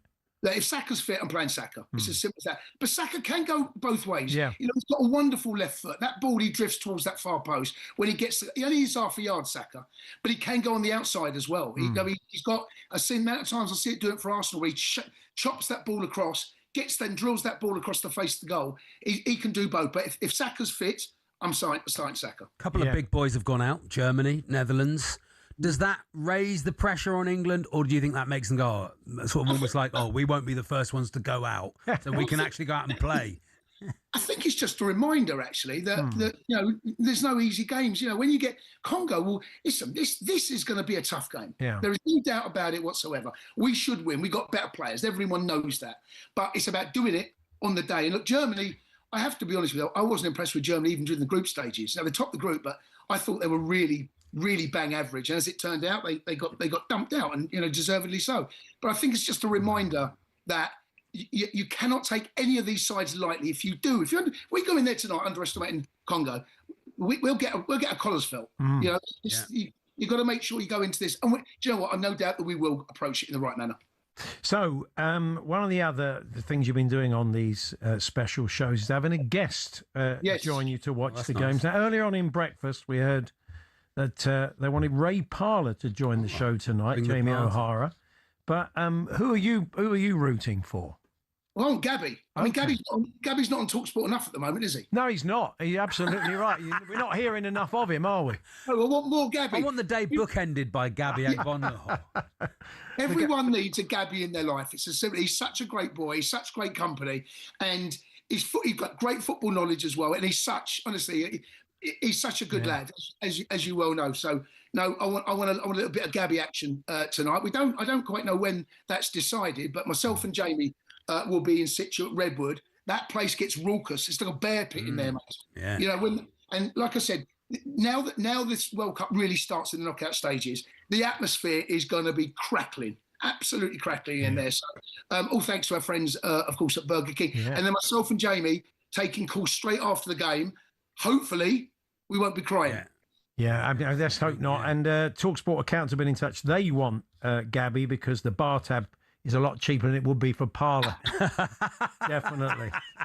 Brilliant, Jay. We look forward to it. You're going to be on from Thank you very much. You take care. Good luck. There we are. There's Jason Cundy alongside Jamie O'Hara. Tune in from 4 today. Well, they'll be revealing who's joining the guys on the show. All thanks to Burger King. I'm going to listen along. Yeah, you should do.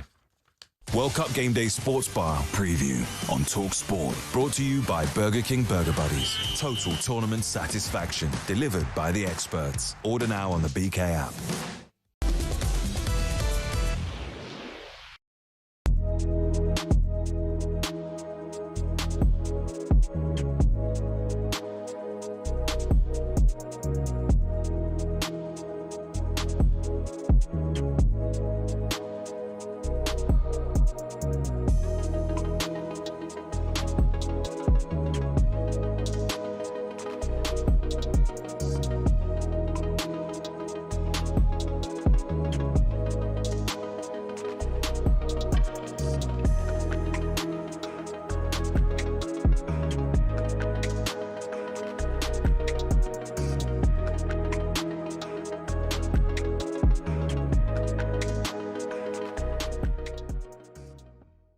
Harry, just how good is this Netherlands side? Because on paper, you look at some of the players in the squad, the likes of Van Dijk, De Jong, Gravenberch. You've got players, experienced players playing at top clubs.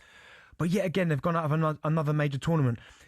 Are the Netherlands team that strong? Or did you expect this, or this was going to come?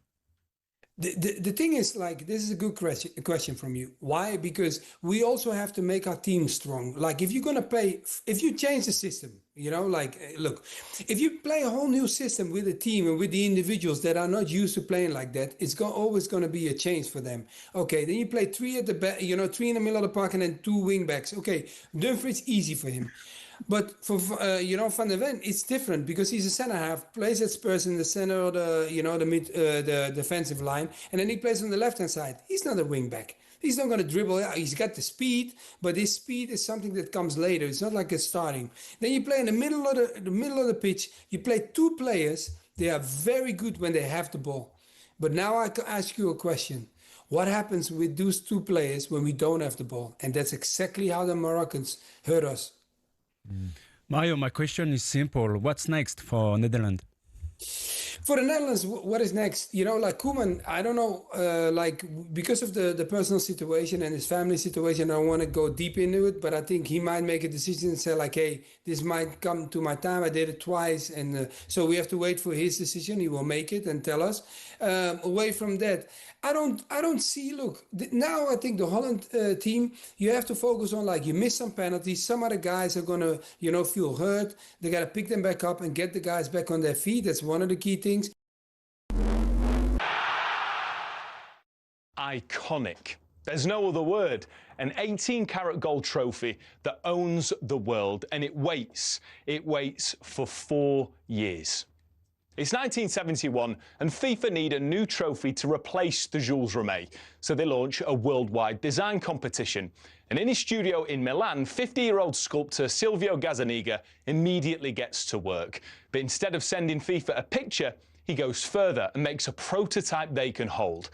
It works. FIFA choose his design over 52 others, and perhaps the most beautiful piece of silverware or goldenware enters the beautiful game. Let's let the artist himself describe it. Gazzaniga said the idea was to create something symbolising exertion, dynamism, and the jubilation of an athlete in the moment of victory, with all the joy that contains. The malachite rings in the base fitted the sculpture well because it's green like a football field, and it's also a precious stone. The first captain to lift the trophy was Franz Beckenbauer in 1974, and of course, it's only the greatest who get their hands on it. Zoff, Matthias paved the way for the modern-day heroes who dreamt of lifting Gazzaniga's masterpiece. But there was something about this man holding it that seemed to deliver everything the sculptor had imagined. Were I to ever redo it, the artist once said, I wouldn't change a thing.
In and around the football last night, like a lot of people, I got sucked into Serena World, didn't you? You couldn't take your eyes off it. For me, Paul, one in the top 3 sports people of all time. Yeah. She couldn't get over the line. It went to 3 sets. Age catches up with everybody. Yeah. I think. But it was compelling telly. Fantastic, yeah. Can today live up to it? Lisa O'Sullivan's going to be watching for talkSPORT. Hi, Lisa. I'm sure you were right across that. It was great to watch. It was, and I think we were looking at a bit of muscle memory there from Serena Williams, because all the shots were there, all the intention was there, just the legs weren't quite quick enough. And there is part of me that wonders if she, had played a few more matches before, whether, it might have been slightly different. But Maya Joink played an absolute blinder, 20-year-old, based in Brisbane. Absolutely cool as a cucumber, and she looked less nervous than Serena Williams did coming out. But yeah, there were some absolute classic Serena Williams shots in there. The serve was slightly less than it used to be, but there was power behind it, and there was some beautiful soft hands and stuff. It was great. It was an amazing day on centre court yesterday, and it's going to be another cracker today. Actually, we've got Yannick Sinner back in action in the first match, and the last match of the day we'll see Novak Djokovic take on Stefanos Tsitsipas. Tsitsipas this time last year went out in the first round with back problems. He'd had chronic back problems for quite some time. Almost looked that could be career-ending, but he's managed to get rid of the pain. He is back in action. He's dumped his dad as his coach again, and is looking to try and beat Novak Djokovic for the first time in 12 meetings. In between that, we've got two champions, Barbora Krejcikova, who won this in 2024, and the new French Open champion, Mira Andreeva. And over on court number 1, Arina Sabalenka will be holding court as she takes on McCartney Kessler of the USA. And today's the day we have no more British players in action, because they all went out on Monday. The rest of them will be playing alternate days, so we'll have more tomorrow. Excellent. Thank you, Lisa. Back to Lisa later on at Wimbledon, but now it's time to catch up on all the odds with BetMGM. It's showtime on talkSPORT with BetMGM. We're ready for the action. Are you? Visit betmgm.co.uk or download the app. 18+. Gambleaware.org. And we're delighted to say Alex Licence, who we often chat to down the line, has joined us in the studio from He exists. BetMGM. Good to see you in the flesh. You're not just a floating head on Zoom, Alex. You're a real person. I was beginning to think you were AI. Well, there we are. My Charlie was down, so I thought, got to come down. Good news. Now, I take it the French have come in slightly after last night's performance against Sweden. They have, yeah. We've seen a lot of movement in the outrights market, the Golden Boot market. France, have you said? They're into 2-1 now. Wow. Heavy favourites. Wow. Argentina, second favourites, 17-4. So there's a bit of a difference there. It shows sort of how we do rate France. But I was looking through the sort of the betting last night. It's ebbed and flowed a bit, the tournament. There've been bookies' days, punters' days. But last night, all the favourites won, didn't they? Norway, France, Mexico. Yeah. That was 9-2 for the treble. Then the obvious scorers as well, Haaland, Mbappe, Jimenez. That was 7-1 for all three to score. So, yeah, very much a punter's day last night. And then we're seeing movement, as I said, on the Golden Boot market. Mbappe is now into odds-on favourite, 17-20 after that brace. And yeah, France, they've come in. I've got to mention as well, Michael Elise. I'm going to give you a bit of a trivia here. Mm-hmm. So he's got 5 assists now in the World Cup. The record at a World Cup is 6 assists. Is that right? Can you tell me who that was? Ooh. 6 assists. I'm trying to think of that. Wow, that's a good question. You can't tell us what year it was, can you? I can, yeah. It was 1970. And got to think... Jairzinho? Was it? No. It's the right national. Tostal? Gerson? Wasn't Pele, was it? It was Pele. Pele, yeah. I'd get there in the end. I knew it wasn't Felix in the goal. Yeah, so 6. So you'd imagine that Elise should break that record. Well, what a thing to break a Pele record as well. That would be fantastic. He's 9-2 to win the Golden Ball, so the player of the tournament, third favourite, and I think that's a great bet because he looks like he's playing a bit of a different sport. So yeah, Pele did count quite a lot of assists he did in his garden. Yeah, that's right. A bit like his 1,000 goals. Yeah, just Chini Recon. What's Portuguese for Chini Recon, Pele? Although, two different stories. So, England tonight. Let's talk a bit of England. And are the punters confident that England can get it done? Yeah, I'll just touch on last night with England in mind. I think we got a little bit of a taste of what's to come should we beat Congo with Mexico last night, didn't we? Yeah. Because that was a serious cauldron. We know everyone's talked about the record at the Azteca, so should we beat Congo tonight, I think we might be in for a bit of a... They seem to raise themselves playing rather than be scared of it. They seem to be really... Yeah, but they in getting on the front foot against good sides, and England are, with respect, man for man, a better team than Mexico. They just are. They're all Premier League or top European players, and you would think if the game's a bit more open, even at altitude, that they'll get chances. Let's win tonight. Yeah, I know that. Yeah, I know that. We got to stop thinking ahead to next game. Scotland fans going, go on, talk about Mexico. I think it could easily be 1-0 tonight, unless we scored early when maybe things would change. But I think it's going to be a tough old night. Yeah, I agree. Yeah, England heavy favourites, as you would imagine, 1-4 to win in 90 minutes, or as short as 1-10 to qualify. It's 19-5. You think it's going to be a draw, or Congo as big as 11-1 in 90 minutes. Yeah, I mean, we spoke about it a lot, haven't we? But Congo, it's not going to be a walk in the park. Their defensive record is unbelievable. They've not lost a competitive game by more than a goal since March 2022. They've had 25 clean sheets in 51 games under this manager. So I'm expecting very much a Ghana-like game. Yeah. So with that in mind, what do you think Tuchel will do, or what do you want Tuchel to do tonight? Because I'm personally saying, please don't play Rice and Anderson. Maybe have one older midfielder. Maybe playing Eze and Rodgers, a bit more attacking threat. And we got to play our best midfield. I mean, look, see how the game pans out. You mean you don't need sort of two sitting nominally? That's what I think, yeah. Yeah, I think he will. I think he wants to kind of be, certainly because Rice has missed the game. My expectation is he will do that. And, you know, Rice is great from set pieces. He can bomb on. So maybe giving him a bit more freedom. Would you play Rice over Anderson if it was one of the two? If it was one, I don't know. I mean, as Rice has got an injury, probably not. I would want to nurse him. Anderson's not through the rest wrong, is he? At times, yeah, he's been absolutely solid. Yeah, so that is good. I've sort of a weird Newcastle double. If you were a kind of Newcastle fan, you might go for Dan Burn to come on and score, because we've talked about him coming on for a bit of chaos. And Johan Visser, maybe you could have a Visser and Dan Burn double. I think you get great odds on that. He's a danger man, isn't he, Visser? He scored 75% of Congo's goals at the tournament. Yeah. He's averaging a goal every 90 minutes. Funnily enough, he's scored as many goals in this tournament as they did for Newcastle last season. Yeah, I'd like Eddie Howe. He's fresh. He's fresh. But can Eddie Howe give Whistler a ring just before the match and whisper in his ear whatever he whispers in his ear for Newcastle? He's been injured most of the time, and but now they've got a fresh player who wants to play football, and that can sometimes work when players have been injury hit during the season. So he's looked dangerous so far. Yeah. So let's. Anything else you want to touch on the England game? Well, I'd love to put you on the spot a little bit and say we're going to build a bet builder for tonight's game. Okay. I'll go first, and I really like this selection, to be honest. Half-time draw, full-time England. So we've been drawing at half-time of all three group games.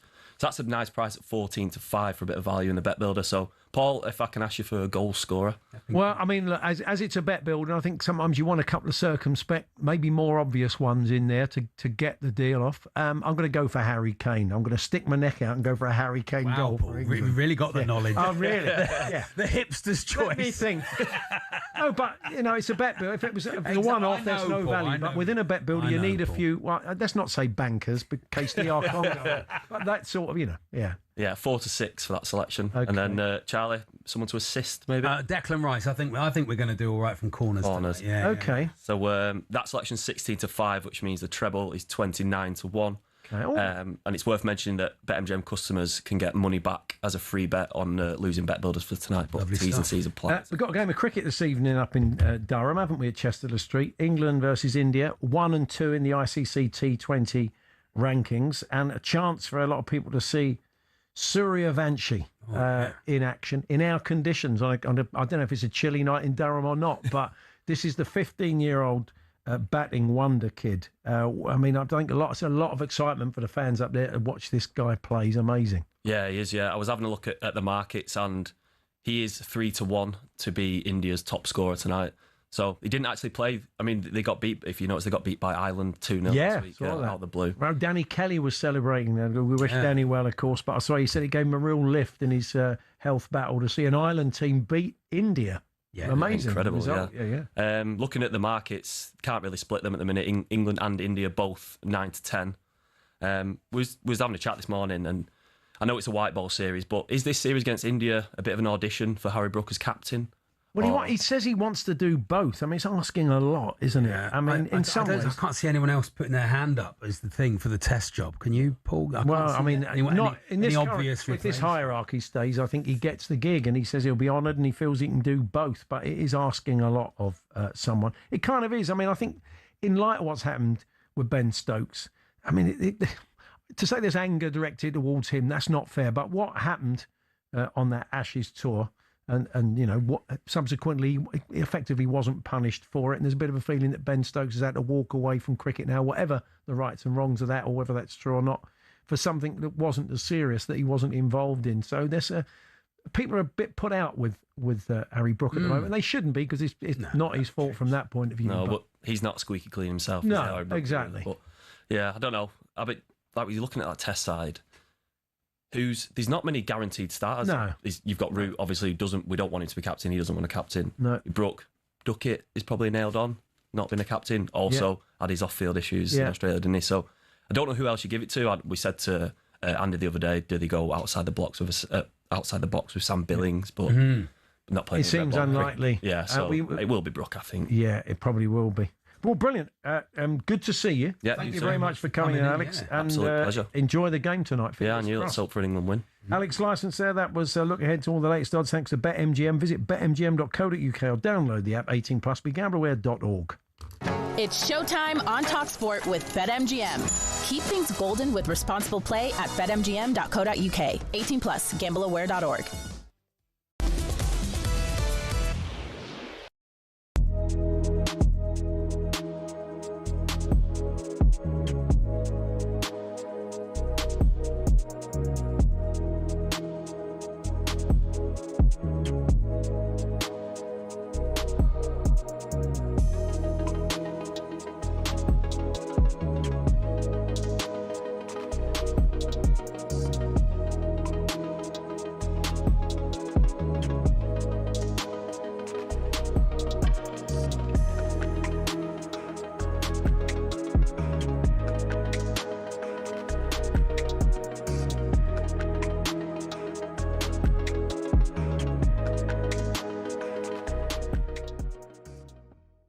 Neil, why doesn't Mbappe get the respect that he deserves? Because I was saying earlier, if R9 scored that first goal he scored last night, we'd be all going crazy about it today.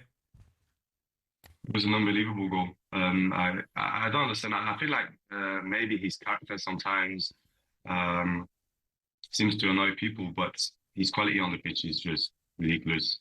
When you look at his first goal, the step over, the speed of the step over, and then the touch and finish, how quick is after that touch to take the shot, is just unbelievable. And Gabby, you play football and you know how hard it is. He makes it look easy, but it's absolutely not. Agreed. Neil, Mbappe's getting a lot of the headlines, and rightly so, because the amount of goals he's scoring. But Michael Olise's performances, I mean, he has probably been, I'd probably say, France's best player, probably without getting the headlines. In France, he's getting headlines. Don't worry about it. But we are very, very lucky, and I think he's the best French team in years. As far as I know, because we've got Dembele, we've got Olise, Mbappe, Bacola, we've got only world-class players. But I have to say, Michael Olise is probably our best player. Yesterday, when I watched the game, everything was so easy for him. He's so effortless, and you can see like his quality. And when he's got the ball, like players making runs, and he always found the solution. He could have scored 2 or 3 goals if he was a bit more lucky. I think he's at the top of his game, and it's actually scary when you think about it, because he's only 24.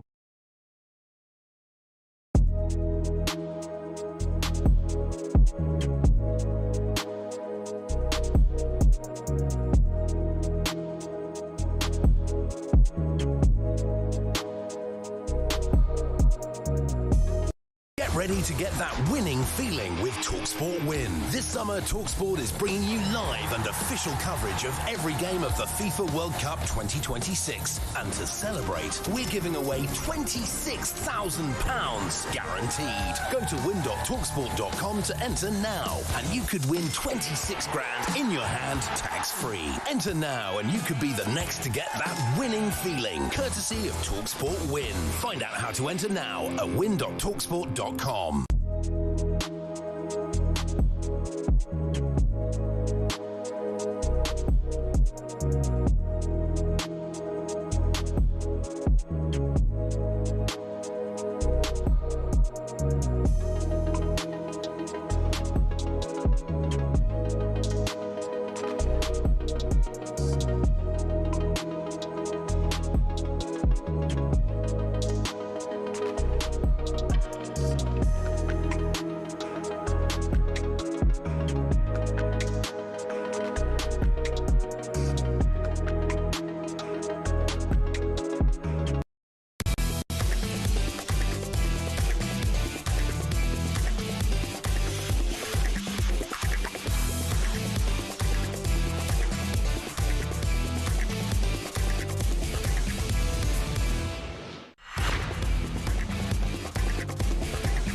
Adrian Durham's just sent me a message. Oh, yeah. Hello. He said, I can't believe you went through after Brazil 1970 squad before he got to Pele. Well, I just didn't think of him You were trying to show your knowledge, Paul. as an assister. Well, you know, there was a lot of good players in that team. I just said to him, you're up early. But this is interesting. I haven't really talked about it. He said, we get to the grounds early because getting into the stadiums at the World Cup can be quite mad, you know. Nightmare, yeah, for the press. And it's aircon in there, and it Paul would probably be fine in there. Oh, yeah, it'd be lovely. It's probably better to be in the stadium than outside. He loves it as well. He'd sit in an empty stadium, even if he won't be in paid. That's why he's so good at what he does, because he absolutely loves football. He'll be live with you from 4 o'clock, of course, building up with Stuart and Jim and Faye, and we'll catch up with Faye a little bit later on. Before that, though, let's look at some of the refereeing calls. Oh, yeah. Around this I World think Cup. it's been a great tournament for refereeing, Paul. Yeah, a few little incidents. But anyway, let's cover those with the former Premier League referee, Graham Scott. Hi, Graham. Hello, Graham. Yeah, there we he can is. see Oh, him. there he is. Good morning. We've got you. Got you now, fantastic. Graham. Thanks for joining us again. Probably the sort of standout VAR moment that's upset people is the Jonathan Tah goal that was chalked off for Germany for the goalkeeper infringement the other day, which felt incredibly soft. And VAR has not been getting involved that much. But then over a couple of days, we saw that DR Congo incident where they went back miles for a brief brush of the face and managed to rule a goal out. I don't know. I mean, this is the thing. Sometimes they do get involved, sometimes they don't. There seems to be no rhyme nor reason. No, I don't think it's been particularly consistent. The bar's been set generally very high, but then for other things, it's suddenly come plummeted low, like we did with the Germany goal the other night. Like Charlie just said, a lot of people kind of think that the referee, it's been good. Yeah, I haven't really noticed the rest, but there's been more interventions than in the Premier League, and there's been at least half a dozen, if not more, incidents that if they'd happened in England and they offended a club with a particularly vociferous fan base, we would be hearing about them for a week. But because there's another game comes along 2 hours later, it kind of gets knocked away. Yeah, it's true. And how many people in England are even noticed that Canada should have had a penalty against South Africa? You know, it just doesn't get any traction. I think what I mean is they appear to have let the game flow. I feel like there's been not as Most much games, as much stop-start going on, and if people go down for an easy, for a bit of a dive, ref seems to wave play on. It seems to move more. The England-Ghana game going back was a horribly bitty game. The whistles seem to be going. Whether that's the fault of the players or the referee, I don't know. But there have been a few games like that. Yeah, the England-Ghana game did feel like the outlier, really. Most of them have flowed. But the number of free kicks per game is almost exactly the same as in the Premier League. So there's not actually flowing anymore. No. It's just our perception of them, potentially. I think the referee's clearly the general refereeing has been good. And I'm not going to hear him come here to criticise. But there have been significant incidents that just haven't got noticed. And then people think, the VAR has been better. The best thing for me around VAR has been the offside technology, because that's sped that up massively. Yeah. We just don't have that hanging around of, is it going to be? Is it going to be? You basically know within a moment. Yeah. And why in England we've chosen a different system to what FIFA have got, I'm not quite sure, because it's still in the Premier League taking too long to get to the best, to the right outcome. It's probably a commercial decision, in that's the way of the world, isn't it? They're working with one company and not another, which is not ideal, because ideally you want the best system to get the job done, don't you? Yeah, I mean, I was involved in testing both systems, and I can't say too much, but I'm surprised. I do wish we would have the system they're using in the World Cup, because it's clearly quicker and more effective. It's to do with having the chip in the ball as much as anything, but it does help. So we saw Pierre Nkapie of Arsenal sent off last night, again, as Miguel Almiron was earlier in the tournament, for the hand over the mouth.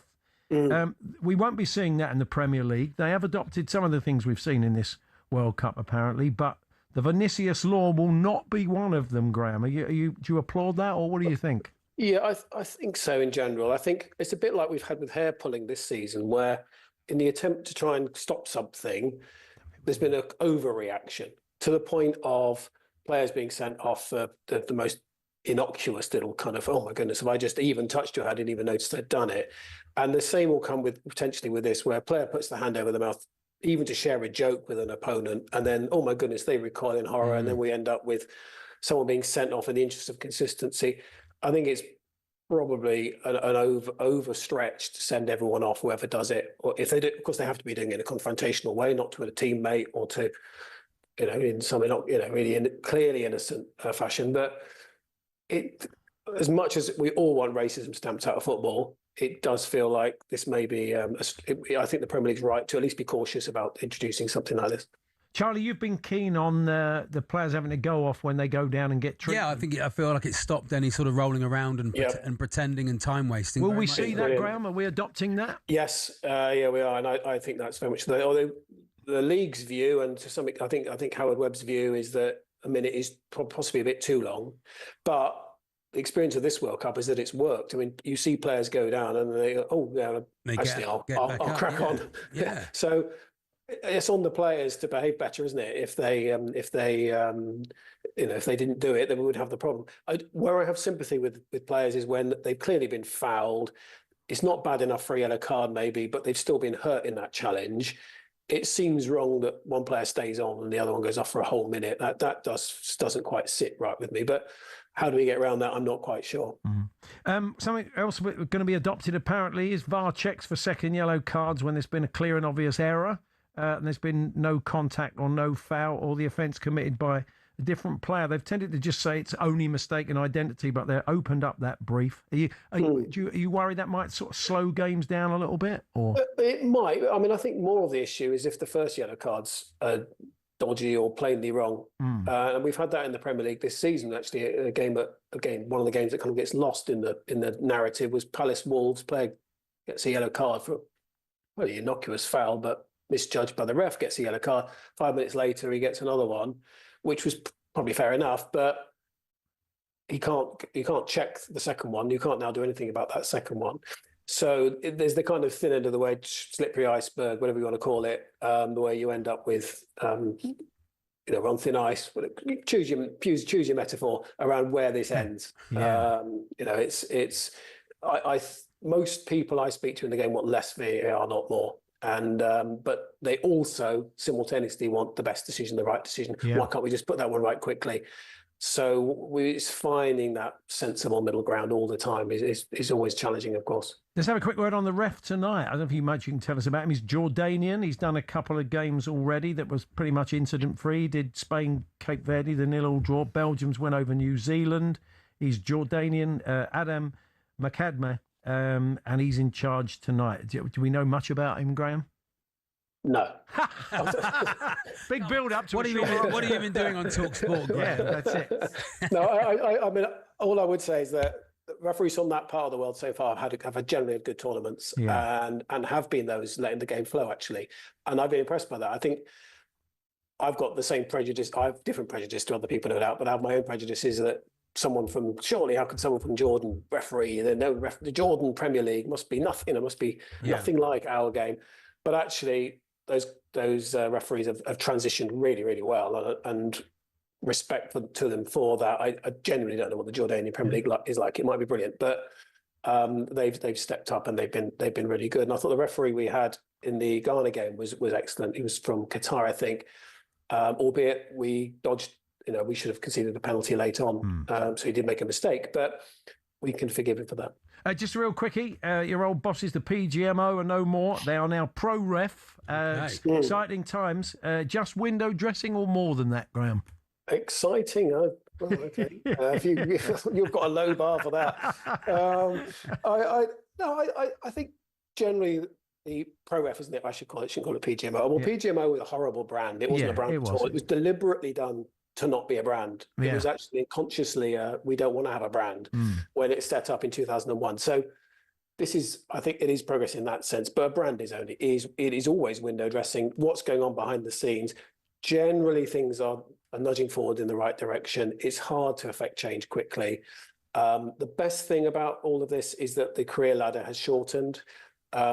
Typically, it was taking 15 to 20 years to get from your first match to the Premier League. Wow. And you can become a brain surgeon quicker. And I can tell you the job is not that difficult. So it surely isn't that hard. So it is good that we can get there quicker. But of course, you always have to have the caveat. You can't just throw people into the Premier League because they used to play or because they've got a bit of potential.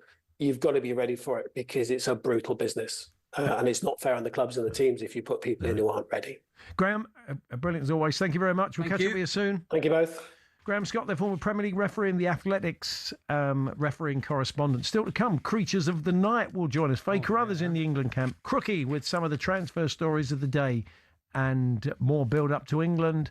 And Max Scott out and about with the Congo fans, who a lot reside in Seven Sisters, Tottenham in London. And Max has gone down to meet some and have a chat today. So that's all to come.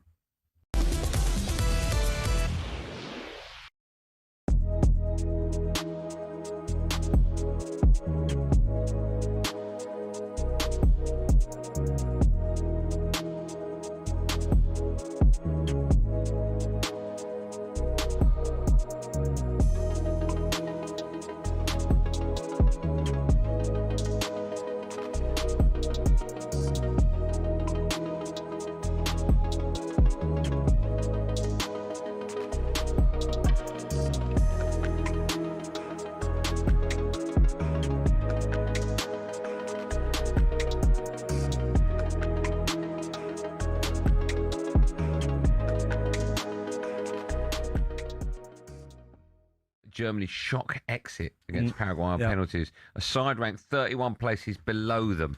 So get this, I don't know if you're aware of this, since winning the World Cup in 2014, Emmanuel, Germany's record is this. In 2018, out in the group stage, 22 out in the group stage, 26 round of 32. Unbelievable. What is going on with German football at the moment? I think Gary Lineker have to change what he said about the Germans now. Because he used to say that football is a game that Germans always win. You know, at the end of the game, it's always Germans that win. But they are not winning anymore. No, it's a mess. It's a crash. It's a big failure. So I think today, within the next few days, I think it's gonna be a huge fight. You know, in the newspapers, and people will want some head to fall down. So.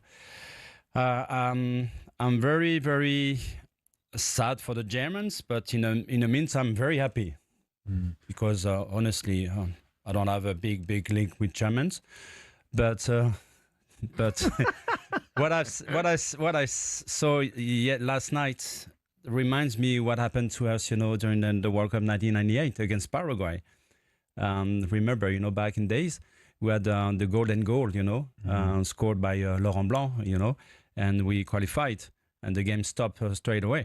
But I saw exactly when I was watching the game on TV, that I remember exactly what happened against Paraguay. They wanted to go to the penalty with Chilavert, the goalkeeper. Yeah. He was the star man, for this team. And they almost did it,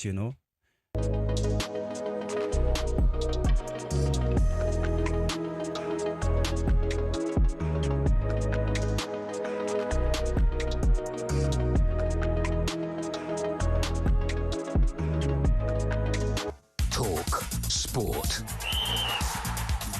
Good afternoon with your midday sports headlines. I'm Hugo Chambray. It's knockout time for England, and Thomas Tuchel is warning his side they'll have to be patient against a DR Congo team who won't allow them a lot of attacking chances.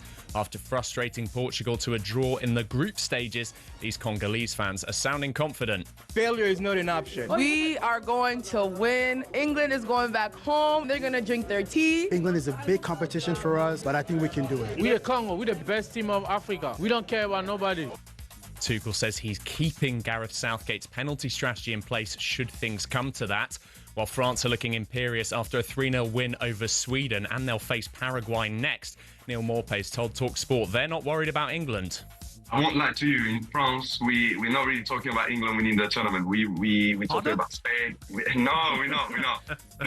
We're talking about Spain. We're talking about Argentina. Kylian Mbappe's now scored 9 goals in 9 World Cup knockout games. Erling Haaland's winner over Ivory Coast mean he's scored 13 consecutive Norway matches and sits one behind Messi and Mbappe in this World Cup's Golden Boot. Elsewhere, Ronald Koeman says he'll spend more time with family and friends. He stepped down as Netherlands head coach after their penalty defeat to Morocco. Arne Slot is tipped to take over.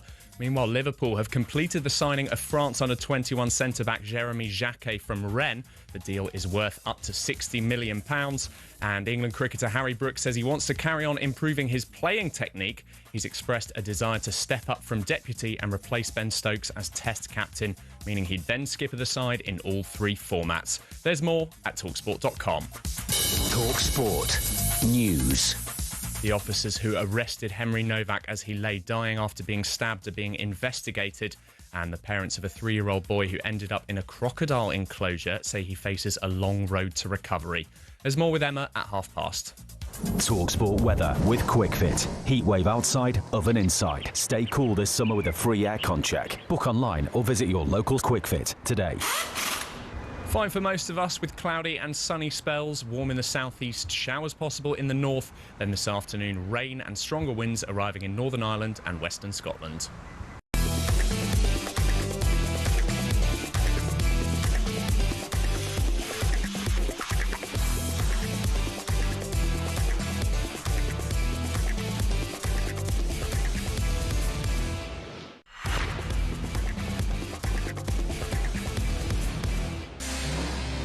US football forecast on talkSPORT with QuickFit, giving your car the magic sponge and water bottle treatment to keep it going this summer. QuickFit, drive away happy every time. Yes, time to look ahead to the latest weather over in the States, Mexico and Canada, all thanks to QuickFit. Stephen Morgan joins us from Fox Weather in New York. Hi, Stephen. Hey, Stephen. Good afternoon. Good Big afternoon. game today. Yeah, huge game, Stephen. Now, I could ask you what the weather's like in Atlanta, but that wouldn't have much bearing on what the weather's going to be like in the stadium, which is a kind of climate controlled, and so it's a whole lot better in there, isn't it?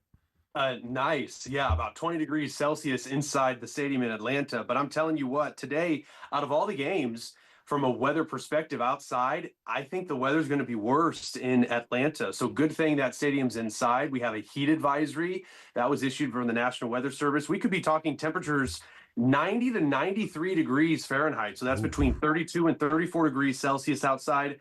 The heat indice, what it actually feels like to us humans, we're talking a little closer to 40 degrees Celsius this afternoon in Atlanta. So a really hot game. Yeah. We're talking to Haley, your colleague, earlier in the week. We know there's this really warm front coming in. Towards the end of the week, Miami and Kansas City could be pushing like 110 degrees, well over 40 plus, couldn't they? The real feel.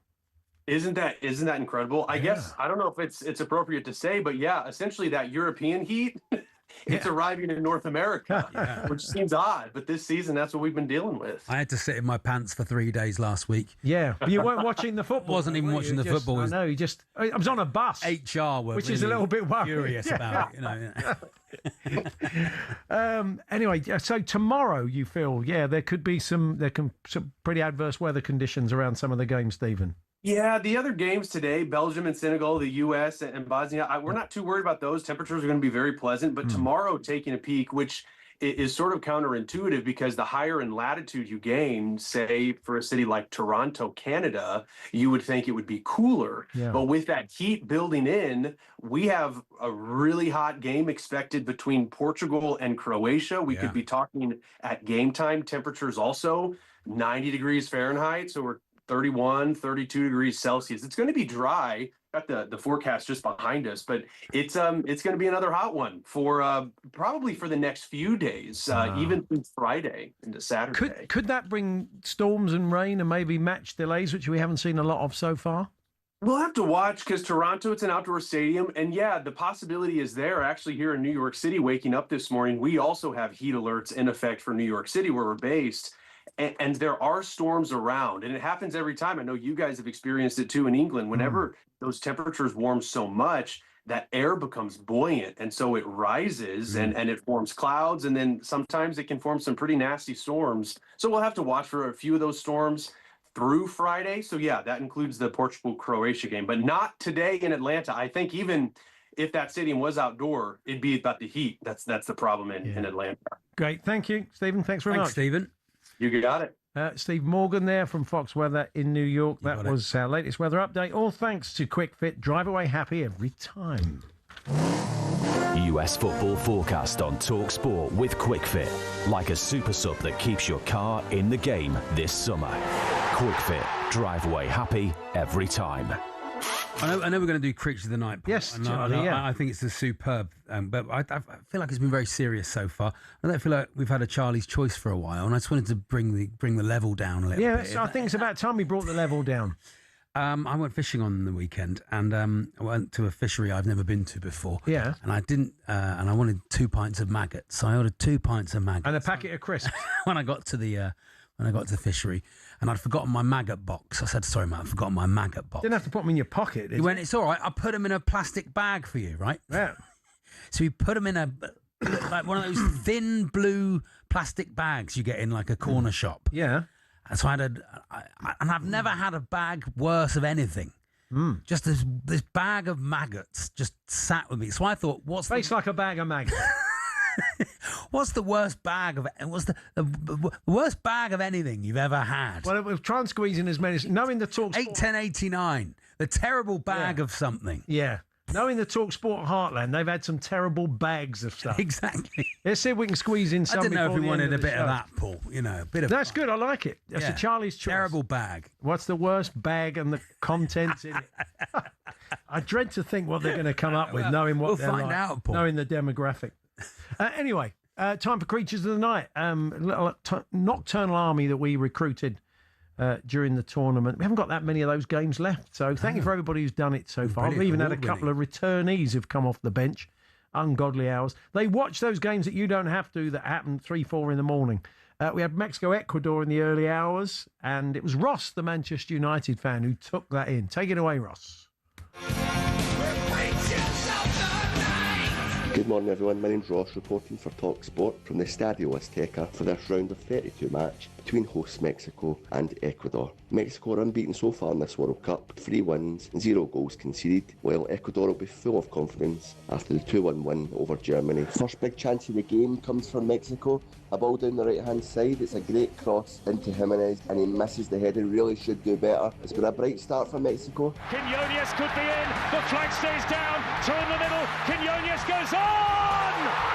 Viva Mexico! Wow, the Aztecas just erupted.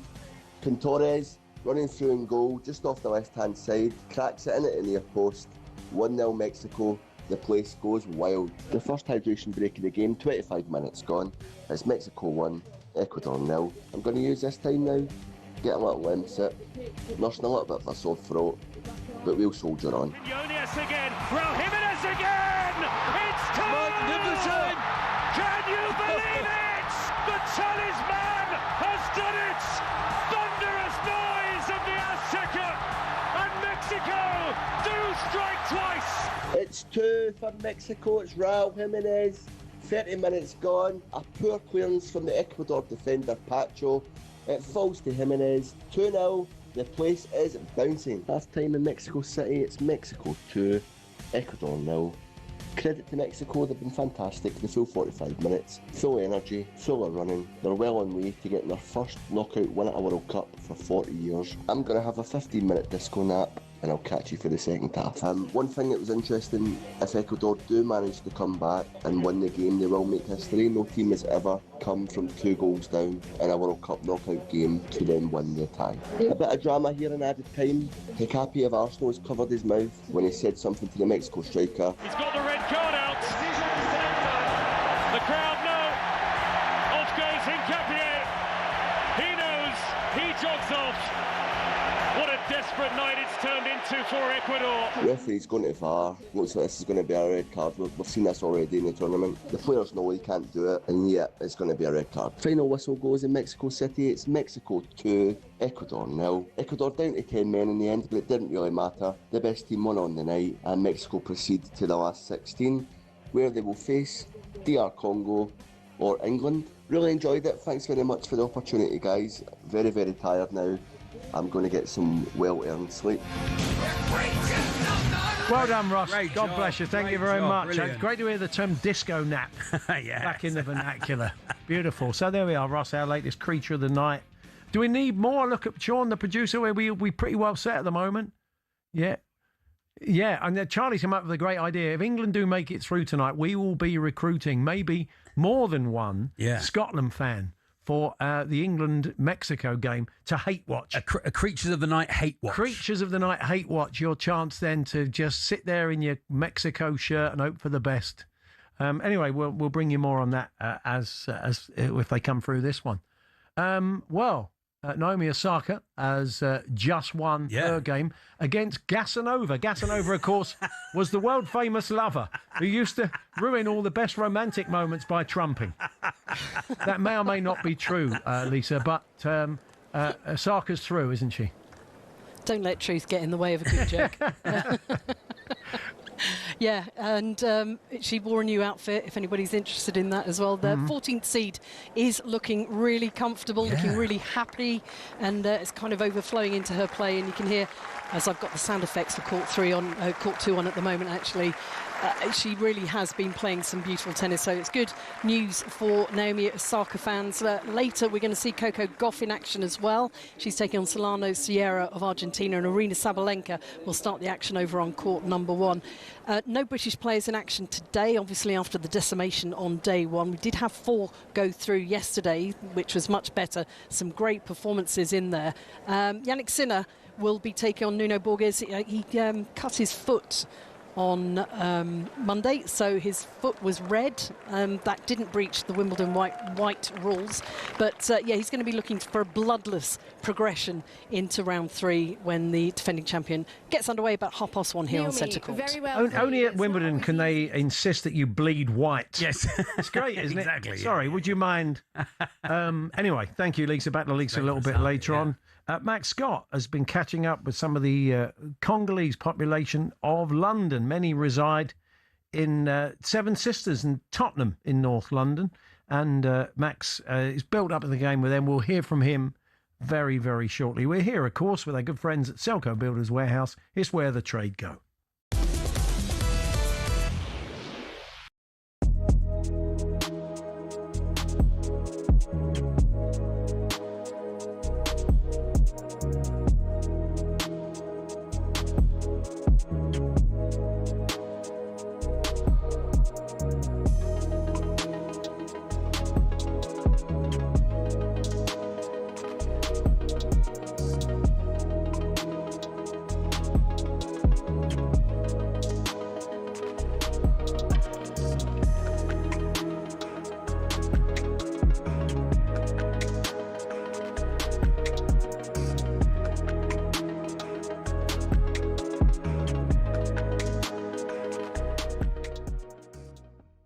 These fellas are amongst the bravest in New York. The window cleaners behind us here. If you're watching live on YouTube, let me describe the scene. As everybody now knows, we are 50 floors up here at the World Trade Center.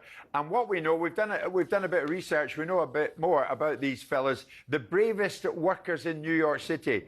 Angel and Milton clean the windows outside here in New York, the World Trade Center. Look at that. They never look down once. They just go about their business on a regular basis.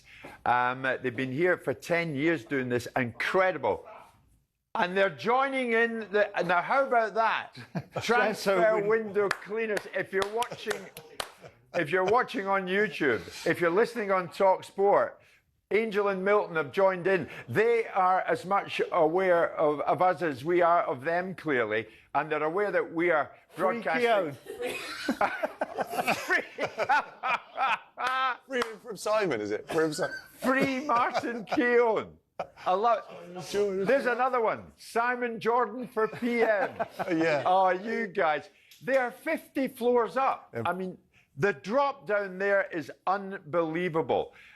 Angel, who I was in conversation with just a few days ago, was telling me, what about this job you've got? How on earth do you do it? There they go. There they go, guys. How about that, folks? Angel was telling me, do I worry about what I do? Cleaning the windows of the World Trade Center, 50 floors up. And he looked at me and he said, I was more afraid of being broke than scared of heights. Oh, gosh. What about that? Yeah. He says, it's a job I do, and I just do it on a daily basis. State of mind, isn't it? I've got some mouths to feed at home. He's got a couple of kids, and he says, I was more afraid of being broke. Get ready to get that winning feeling with talkSPORT Win. This summer, talkSPORT is bringing you live and official coverage of every game of the FIFA World Cup 2026. And to celebrate, we're giving away £26,000 guaranteed. Go to win.talksport.com to enter now, and you could win 26 grand in your hand, tax-free. Enter now, and you could be the next to get that winning feeling, courtesy of talkSPORT Win. Find out how to enter now at win.talksport.com.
Big night for Congolese football, not just for England. And Max Scott, our roving reporter, has headed down to Seven Sisters in Tottenham in North London and is with some DR Congo fans now. Max?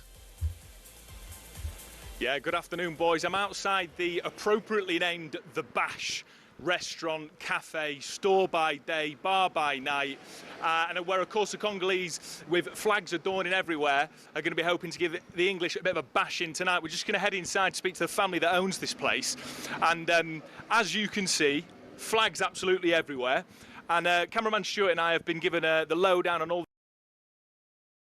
the pockets so that we can enjoy those this evening, and delighted to say that we've got, I mean, the whole family here that run this place. We've got Daniel, who's a Congolese fan. I'm sorry to say, back in the studio, boys, they're all Arsenal mad, but they're absolutely buzzing for tonight. Sam, we're going to start with you. Yeah.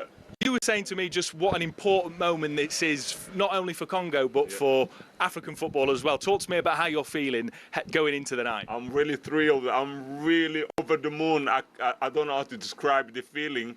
My heart is pumping. I can't wait for 5 o'clock for the game to start. Yeah, I don't know. I can't predict yet. Let's just talk, and then I'll think about the prediction. No, so far, it's been a good old tournament. Unbelievable opener against Portugal with a stacked midfield, Ronaldo up front. Has that given you a bit of confidence that in a game like tonight against England, that Congo can really do something special? Yeah, well, we've seen in the first game we're quite defensively strong and solidified, kept out Portugal, who are favourites in the tournament. Playing against England, one of the biggest teams and favourites to win the tournament as well. You see when they play against Ghana, they struggle against low blocks, another African team they play against, and as well as you've seen this week, the past 2 days, big upsets in the World Cup with Germany going out to Paraguay. You see Morocco beating the Netherlands, so anything can happen in this World Cup. It's unpredictable, and we're quite strong and believe that we could go through. And hey, recruit this guy, another tall man in the talkSPORT office with the tactical analysis. We're loving it. Goldie, I want to come to you. You've welcomed us into this unbelievable store. Stuart, if you just pan around, look at all the flags, the colours, the sights and the sounds, and we've kept them. We've probably cost them about £5 today, boys, because we've got the full camera crew in here, and they've had to turn people away. But Goldie, you were talking about, obviously you want Congo to win, but you've got split loyalties because obviously you live in England, you love England, but you also love Bukayo Saka. Yes. Let's talk about him being injured. What are your thoughts? What are your feelings heading into the game? Listen, I'm so happy first of all for you guys to come here to see us, and we are promoting Congo. But right now, I'm a little bit nervous because Saka is not part of the team in England, but this one gives us the confidence that we can make it as Congolese people, because this is what I want anyway. Because the things with England, they have the opportunity to play for World Cup so many times, but Congo never had that opportunity. So we just cross our fingers, think that everything's going to be okay for Congo. Yeah.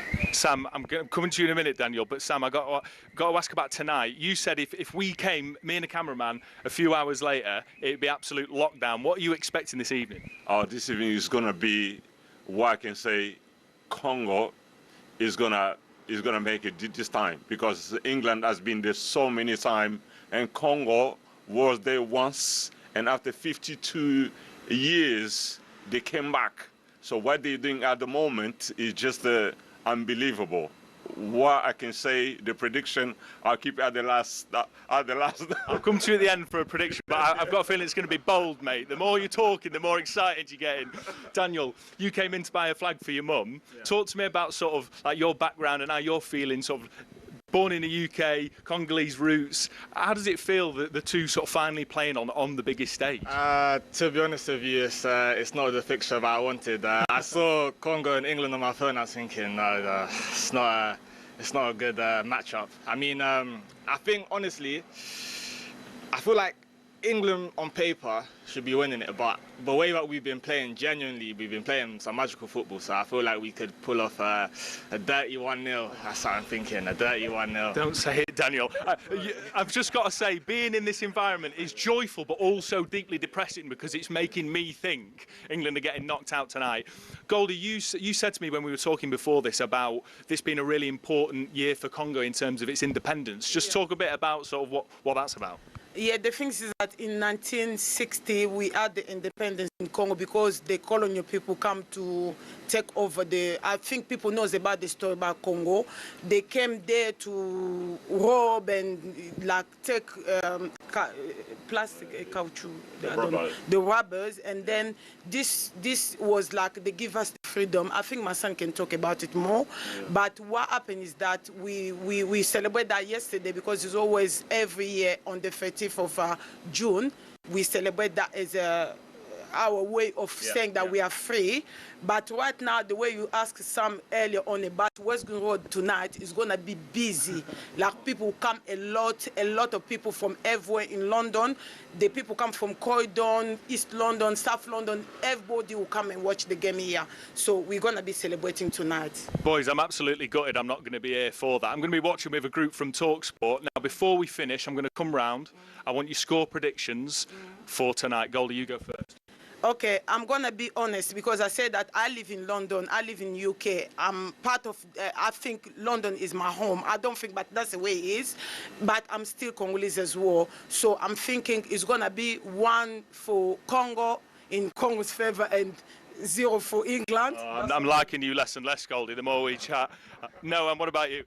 I think if we can keep them out for the 90, maybe take them to extra time, we could beat them on penalties. Extra time pens. I'm hearing the goalkeeper's unbelievable as well. Sam, come on, you've been giving it the big beans. What are we saying? 3 for Congo and 1 for England. Go on, come on, Daniel, talk to me. Any hope for me? 5 at the back. Wisa, 1-0, sit, no passing, 1-0. Okay, can we get a bit of noise from the Congolese as I wrap up here, because they're absolutely loving life. It's going to be crazy this evening. Remember, live on talkSPORT, DR Congo against England. We're gonna enjoy it. Brilliant, thank you, Max, and thanks to everybody there. It sounds like a great place to watch the game, doesn't it? I think there'll be a few England fans saying, "I'm going to go and watch it there with the Congo." That'll be great. It'll be fun. So fantastic. Arsenal fans, wrong end of the Seven Sisters Road. They're right up. I can see it. They're right opposite Seven Sisters station. Yeah, one of the exits there. Pop in there, Paul. I will. Next time I'll pop in and see him. Worst bag, Paul. All right. After celebrating, I got a bag of maggots. You said you had a bag of maggots. What's the worst thing you ever had in a bag? I did point out, knowing our heartland, it would be something that came out of one end or the other. We've had a lot of the obvious ones. This is my favourite one so far. After celebrating Leeds' promotion, I had 1 or 2 sherbets, went to a kebab house and ordered an extra large doner to take away. They'd run out of containers. So I told him to tip it in the bag, sauce, salad and all. A bag of doner kebab. Well, there we are. There's your demographic, folks. That's what we're dealing with. But well done, Max. That was really interesting. Yeah, really good, Max. Yeah, fantastic. Look, they're so up for the game, and really interesting, wasn't it? To kind of hear their thoughts. Back home in DR Congo, there obviously is an Ebola outbreak, but the government have kind of taken a sensible approach. They know people are going to congregate tonight. They're asking people to do it responsibly. If you turn around and said you can't, so the bars will be open and the restaurants, and I think there are going to be some big screens. But I think you've got to. I mean, it's difficult. It's difficult. What do you do, Paul? But people are going to do that anyway. They're going to do it. Maybe they do it in a less responsible way if you try and manage it. Anyway. Let's hope it's a cracking game. Faye Carruthers going to join us from the England camp. Alex Crook as well as we build up to tonight's game. Our coverage starts at 4. England, DR Congo, straight after Jim and Simon live from New York with Adrian Durham, Jem Proudfoot and Stuart Pearce, and indeed Faye Carruthers.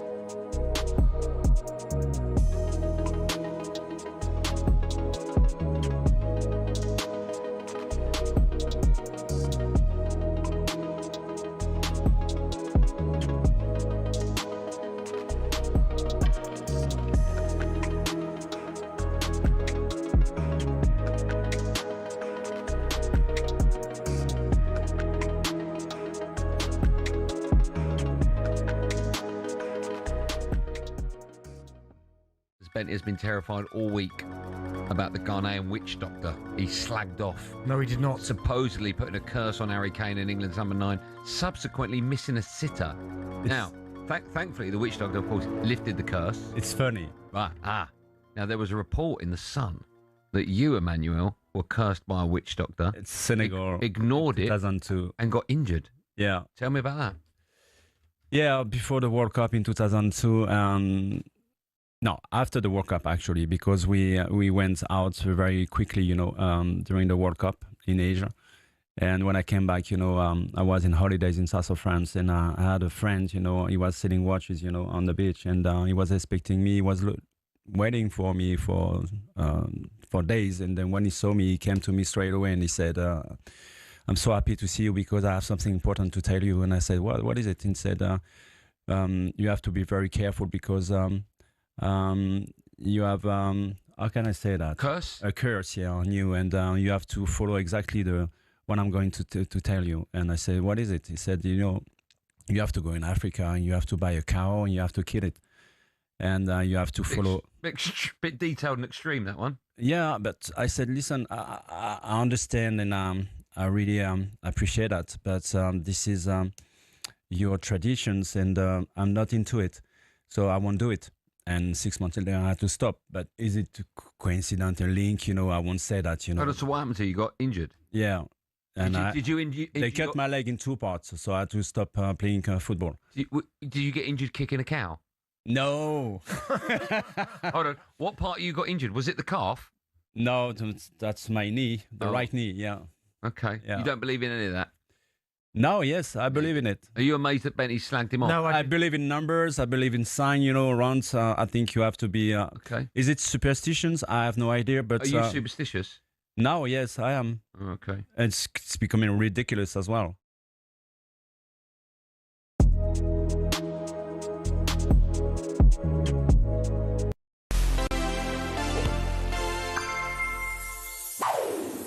Bobby Moore, leading England at the 1970 World Cup. But did you know, 2 weeks before this photo was taken, Moore was under arrest in Colombia. So England were doing some altitude training in South America. Moore and Bobby Charlton went to a gift shop in their hotel looking for a present for Charlton's wife, and they left when they found nothing of interest. But as they were standing in the hotel foyer, the shop assistant came out and accused Moore of stealing a gold bracelet. He denied wrongdoing and was let go. England jetted off for a quick friendly match, but returned to the same hotel a few days later. And there, Moore was detained and placed under house arrest. Thinking he'd be without his captain for some time, Sir Alf Ramsey and the rest of the England squad left for Mexico. Back in Colombia, Moore was summoned before a judge. This is him, with the solicitors outside the court. The case saw him have to reenact the moment numerous times and face hours of questioning. By this point, The British Prime Minister Harold Wilson had got involved, and after several days, Moore was released. He got straight on a flight to Mexico City and arrived just in time for tea. The saga was...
The so-good moment of the day on talkSPORT with Meantime. talkSPORT have teamed up with Meantime to create so-good lager for the World Cup. Available now at all O'Neill's pubs and some of the best sports bars in the UK. 18 plus, always drink responsibly. Yes, time once again to look ahead to today's so-good moment of the day with Meantime. And, of course, it's France-related. I mean, it was quite tempted, weren't we, Charlie, to give it to that Elise overhead kick, even though it didn't go in.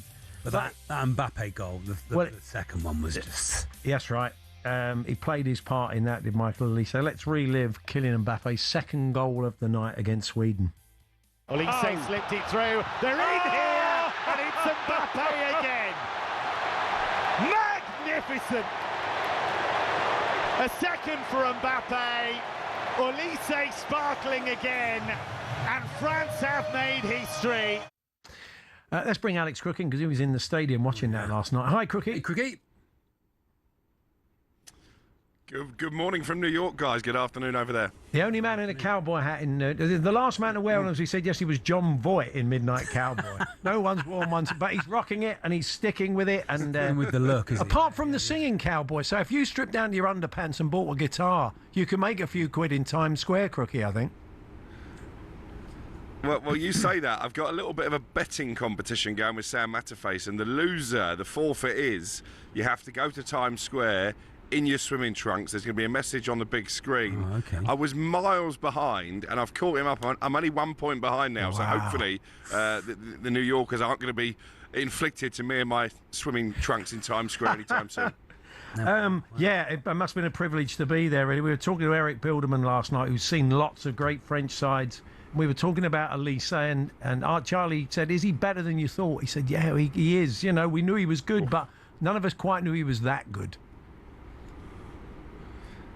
I've got to say, he was the player coming into this tournament I actually tipped up to win player of the tournament. I'm not sure he's going to quite do that, because if Mbappe keeps scoring with the regularity that he is and France go all the way, as I fully expect them to, having seen them in the flesh yesterday, then he'll probably win that. But yeah, what a player, Elise, and one that slipped by as far as England are concerned, potentially. But watching him and Mbappe yesterday, they were on a different wavelength to anything else I've seen in this tournament. Yes, France, you can say, have had a favourable run. Who have they really beaten? But that they are playing the best football, and they're giving me Spain vibes of the Euros 2 years ago. I just don't see any team in this tournament, unfortunately, from an England perspective, that is going to be able to stop them.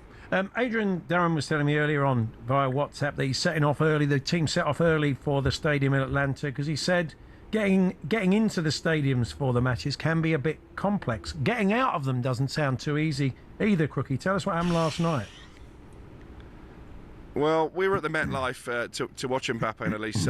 Simon Jordan was there a couple of weeks ago now, and he described the experience to me as hideous. Now, obviously, Simon can have a tendency to be a bit dramatic and maybe over-exaggerate, so I thought, well, listen, let's try it out. I'm sure it's not going to be that bad. I tell you what, it's worse than hideous. By the time we got back to our apartment in Manhattan, which is only 15 miles away, 3 hours after the game had finished, I'd pretty much lost the game to live. We were playing I Spy in the car to try and keep ourselves amused. I've not played I Spy since I was about 8. Honestly, it's a ridiculous situation. You come out the ground, there's a shopping centre called the American Dream, and our cunning master plan was, let's let the crowd go, let's go over to the American Dream, we'll have a beer, we should be able to get an Uber from there, no problem. Anyway, you can't get an Uber from the shopping centre. We have to walk back into the ground. We have to walk all the way around the perimeter, about half an hour, to the Uber pickup point. And then the carnage for those Uber drivers to get in and out of the car park. It is ridiculous. Now, I've been to Houston, I've been to Dallas, I've been here now, I'm going to go to Miami, hopefully if England get there. This stadium should not be the World Cup final venue for me. It's not as good a ground as Dallas for a start, but just the infrastructure around it is not befitting for the World Cup final. I'm glad I didn't go now. Yeah, that's right. I'm glad you didn't go. That's right. Now, I know I shouldn't be. We're very privileged. We are very privileged. So I'm not complaining. No. Transfer news. Tottenham look like it's not been confirmed yet, but Matheus Fernandes looks like it's done. Other reports suggesting they're not done with Tonali. They may be trying to land both of them, Spurs. What's happened? It's like they've set fire to the Levy blueprint, haven't they?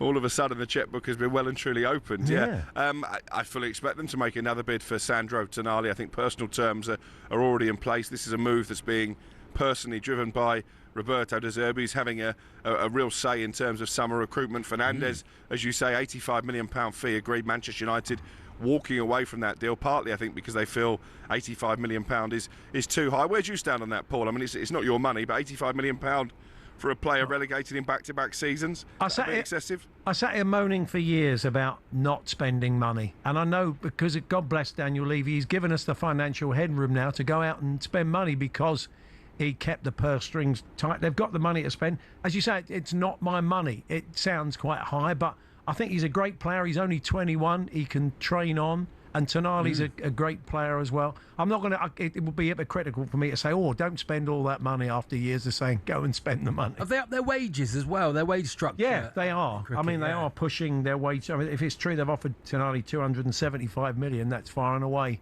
more than they've ever offered anybody else. 275,000, sorry.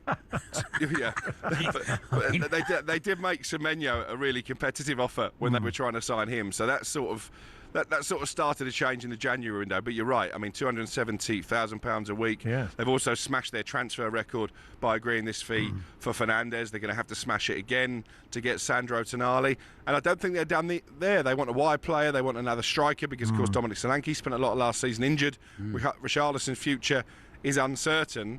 I think you could be in for a good season, Paul, especially with no European football. Exactly. I think they need a few outs now. I mean, there's a couple of players have talked about selling that will be pure profit, like Bergvall, who started last night for Sweden, and Vuskovic, although I think as Tottenham fans, we'd like to see those younger prospects stay, but we'll see how that pans out. Manchester United might have some money for Crysencio Somerville, though. Is that right, Crookie? Yeah, he's certainly one that they're looking at. It's a bit complicated in the wide areas now because they've got Marcus Rashford due back for pre-season training. Obviously, Barcelona didn't take up the option to sign him permanently. They're not 100% ruling out, my sources, that maybe Rashford could be reintegrated, but I think the preference is still to sell, mainly because he's on such astronomical wages, and Somerville won't be that expensive. Obviously proven in the Premier League, had a relatively decent tournament over here for the Dutch, so certainly one to keep tabs on. But the midfielder search is interesting now because they've walked away from Matheus Fernandes, they walked away from Elliot Anderson, who's off to Manchester City. Doesn't sound like they're in particularly for Sandro Tonali. I wonder if all roads might lead back to Tchouaméni at Real Madrid, who's going to be a lot cheaper than some of those options available. But what does it say about Manchester United and the model that they're basically being outbid by Tottenham? Well, they thought they had 30 million around that for Ugarte, I guess, but that that ship has sailed. But it's hasn't it? new Tottenham, innit? Yeah. The new hope, Paul. Yeah. Well, Not look, you the old know, Tottenham. big successful sides generally spend big money. Look at, Arsenal spent 105 million on Declan Rice, and everybody said, "Oh, they're mad." Yeah. Look at the difference he's made to them. He's got them over the line. He's won them a title. He's such a key player. So, just quick one on England. We spoke to Graham Lasso. He wants to see England be bold from the off. Maybe get that early goal that settles everybody down, draws out DR Congo. We don't want another war of attrition, do we? No, but listening to Thomas Tuchel, I think that's what we might be getting. I think he pleaded for patience, didn't he, from England fans at his press conference yesterday. So I think it'll be more of the same, similar to what we saw against Panama.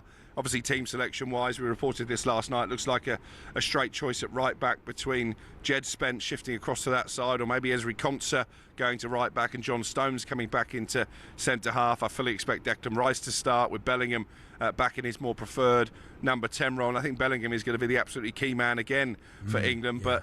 But I just don't, at the moment, I don't see this England team doing what France did yesterday and just going on the front for letting their forward players just batter the opposition, really. It's not been the Thomas Tuchel way. Even if you look at qualifying, apart from Serbia away, which was a really good performance, it was all a little bit attritional, wasn't it? So I think if England are going to win this World Cup, they're not going to do it in a way that's necessarily pleasing on the eye. Enjoy the game, Crookie. All the best. Crookie. Thanks a lot. Cheers, boys. Alex Cook there in New York. We're going to cross to Atlanta next with... He's tipped his hat. Yeah, yeehaw. Howdy, ma'am. Maybe the Uber drivers didn't want to pick him up because of the hat. Yeah, I think that's what it was. I'd make him wait 3 hours. That's what I like about the South. So that was our So Good moment of the day. In the meantime, we were talking France and Mbappe's second goal. talkSPORT teamed up with Meantime to create So Good Lager for the World Cup. Available now at all O'Neill's pubs and some of the best sports bars in the UK. 18 plus. Please drink responsibly. Faker Others live from Atlanta. Part of our team bringing you the big production tonight against DR Congo. We're here as always with Selco Builders Warehouse. Get this month's real deals at selcobw.com. The So Good moment of the day on talkSPORT with Meantime. talkSPORT have teamed up with Meantime to create So Good Lager for the World Cup. Available now at all O'Neill's pubs and some of the best sports bars in the UK. 18 plus, always drink responsibly.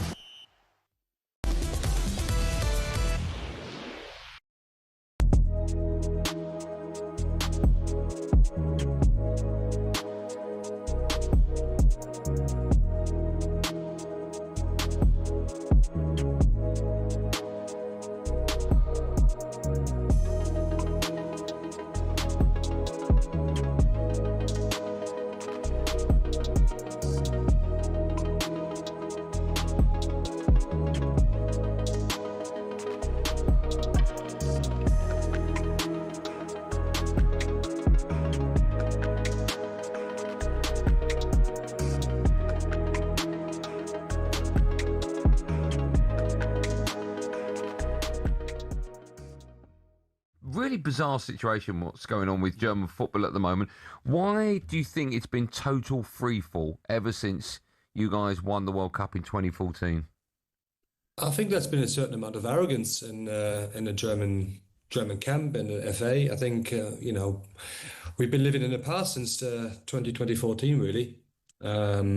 Nothing's really changed. I think the football is the same. Very possession based. We haven't really got any mavericks that can turn games around. We saw that last night. Leonard obviously is a big miss from the World Cup before he got injured. I think he could have made a difference last night. But in terms of that, I think it's been really, really slow football.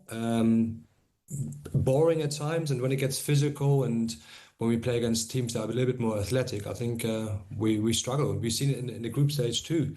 When you watch the Ivory Coast game, I think we got lucky there. We should have probably lost that as well. So, and Ecuador was a real eye-opener. And what we failed to do after the Ecuador game was to be honest, in the press and in the team, it was kind of brushed aside as in, well, we were safe anyway kind of thing. So we took the foot off the gas, and that showed last night. Good morning, Robert. It's Manu. Looking good, mate. Yeah, you too. Well, who is responsible for this mess? The manager, the players, all together? I think it's been a combination of all what you just said. I think when you look at the game last night, could the players have done any better? I think, yeah, they could have done. I think they played with themselves. once they went 1-0 down, they sort of stepped up a little bit. But I think, we just got stuck in thinking. Hello, I'm Matt Forden from talkSPORT. This is How to Win the World Cup. This is the best squad I think England have ever had.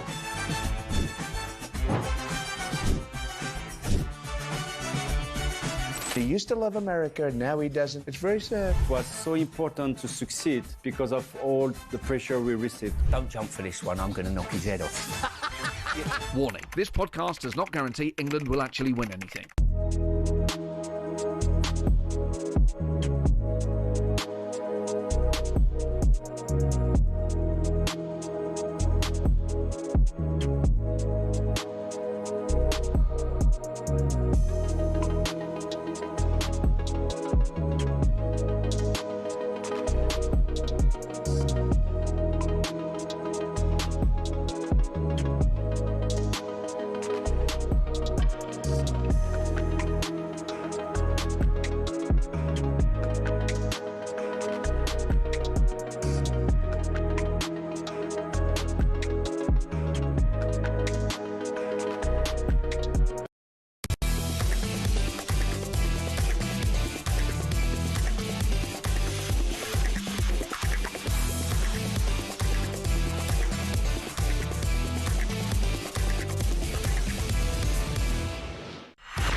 Just before we cross to Atlanta and catch up with Faye Carruthers, head of the DR Congo game, let's hear a question she put to Thomas Tuchel about the low block, which we expect to see once again in the game, and whether England can stand up to the challenge.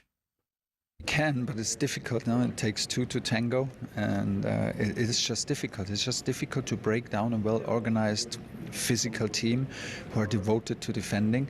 So we're facing this since two matches. This will be the third match in a row, and maybe that will only change if teams play actually to beat us, play on the same the level of the teams like Croatia, and a top 10 team comes out and tries to implement their style on us, and not just absorb our game. Once this happens, I think we will see the very best of us. But until then, it's just a moment to dig in, to accept that we're in the grind and find a way to win. Faye joins us now. Faye, an early goal, fast start, an early goal would put pay to that, of course, and hopefully draw them out. But it's a big if. It is a big if, but that is exactly what would open the game up straight away. I mean, that Croatia game was such fun to watch in the second half because we got that early goal in the second half, and it makes an enormous difference, particularly against the sides that we've been facing in the last three games, as Thomas said there, that are defending in such a low block and literally just trying to nullify our threats rather than playing their own game. I think the difference with DR Congo, well, there's two differences really. One is that it's a knockout game, so if they start to chase the game, they are going to have to score and they are going to have to be more open. And then additionally to that, they have more threat on the counter-attack than Ghana and Panama have.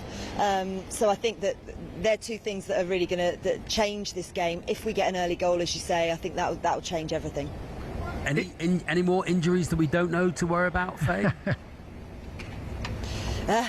No, I asked Thomas that yesterday because we've obviously not seen John Stones since the first game. So I've seen him train and he looked absolutely fine, but the team were worried that perhaps he wasn't fully fit, but Thomas Tuchel says he absolutely is. So I wonder whether we might see Ezri Konsa at right back and John Stones come into a centre-back partnership with Mark Gahey. But we'll see, because if Jed Spence comes in on the right, then we don't have any cover on the left if anything was going to happen to Nico O'Reilly. That's my thinking on that. But no, everybody else is fit, and actually the prognosis, if we get past this game for Reece James and Jarell Quansah, is better than we thought. So it was a twisted ankle for Jarell Quansah, and he's back on the grass, as is Reece James as well. So, you know, fingers crossed going forward, if we get through into the last 16, then those two will be back, and the right back problem gets solved. It was interesting. Alex from BetMGM was saying, do you really need two sitting against the team that are going to sit in a low block? But, you know, Declan Rice, there is more to his game. You know, he can get forward, he can create? I mean, I'm almost certain that those two are going to be starting, aren't they? Drop Anderson. Yeah, I get the point. I read Kyle Walker's article in The Sun as well on the same point, and they are both incredible midfielders. Look at the price that Elliot Anderson is up for, and previously Declan Rice was the most expensive midfielder. So, I understand completely why they would want to start, and then perhaps if we're struggling a little bit, then we can bring a little bit of different dynamism on. But they're both dynamic players and they can both play in the 8. So, it's different to having, 2 sixes being very defensive. They can both go forward, and Declan Rice on set pieces, he's our main threat. So, I expect those two to start. Carl Walker actually will be on with Darren Bent and Jason Cundy tomorrow on Drive to reflect on the game. Yeah, it's true. Defensive midfield was not a particularly sexy position back in the day. We've got £221 million worth of talent, England, having those positions. Amazing. I mean, it is amazing, isn't it? And you're so right. But it's the same with the fullbacks, isn't it? Yeah. Do you remember for such a long time we had like super expensive 9 right-backs. Right-backs in particular. Yeah, exactly. Way too many. They're kind of dwindling a little bit now. But that became a sexy position for a while, didn't it? Fullback, as everyone kind of changed their style of football. But it's the same with the defensive midfielders. And if you remember, I mean, going back a few years now, 5-6 years, but Calvin Phillips and Declan Rice, they did that really well in tandem, one of them pushing up forward, and the fact that he's got Elliot Anderson now, Declan Rice, which means that he can go and give his game, and the game that we see him give for Arsenal, makes a huge difference to building forward for this England side. And going back to that clip that you heard from Thomas Tuchel, it is all about patience. I know that we want to see what we saw in the first game, second half against Croatia, but unfortunately you just can't get that against teams like this. They're really physical. That Panama game in particular, our commentary position was really high up, but I'm on the ground, I'm pitch level, and the tackles that were flying in, they were really physical and fiery,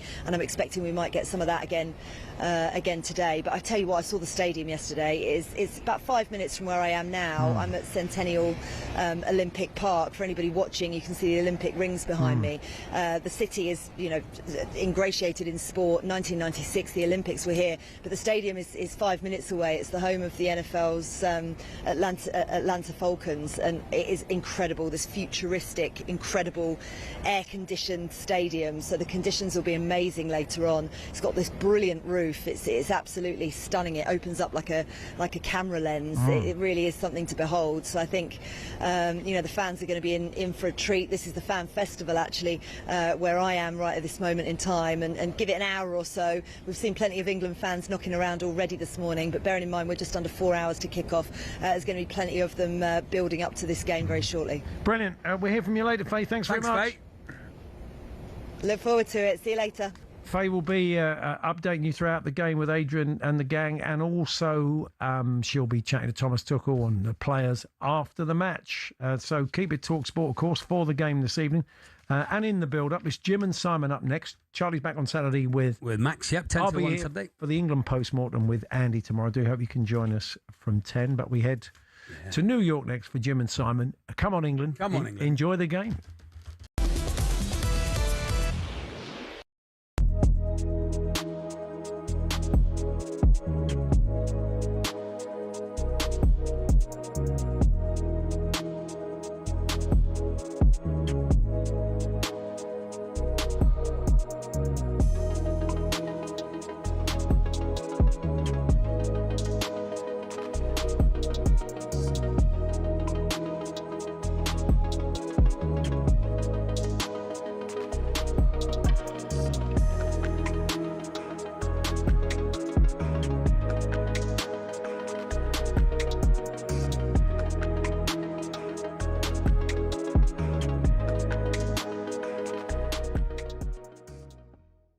I think as well, when you lost the last final to Argentina, how they lost it. Yeah.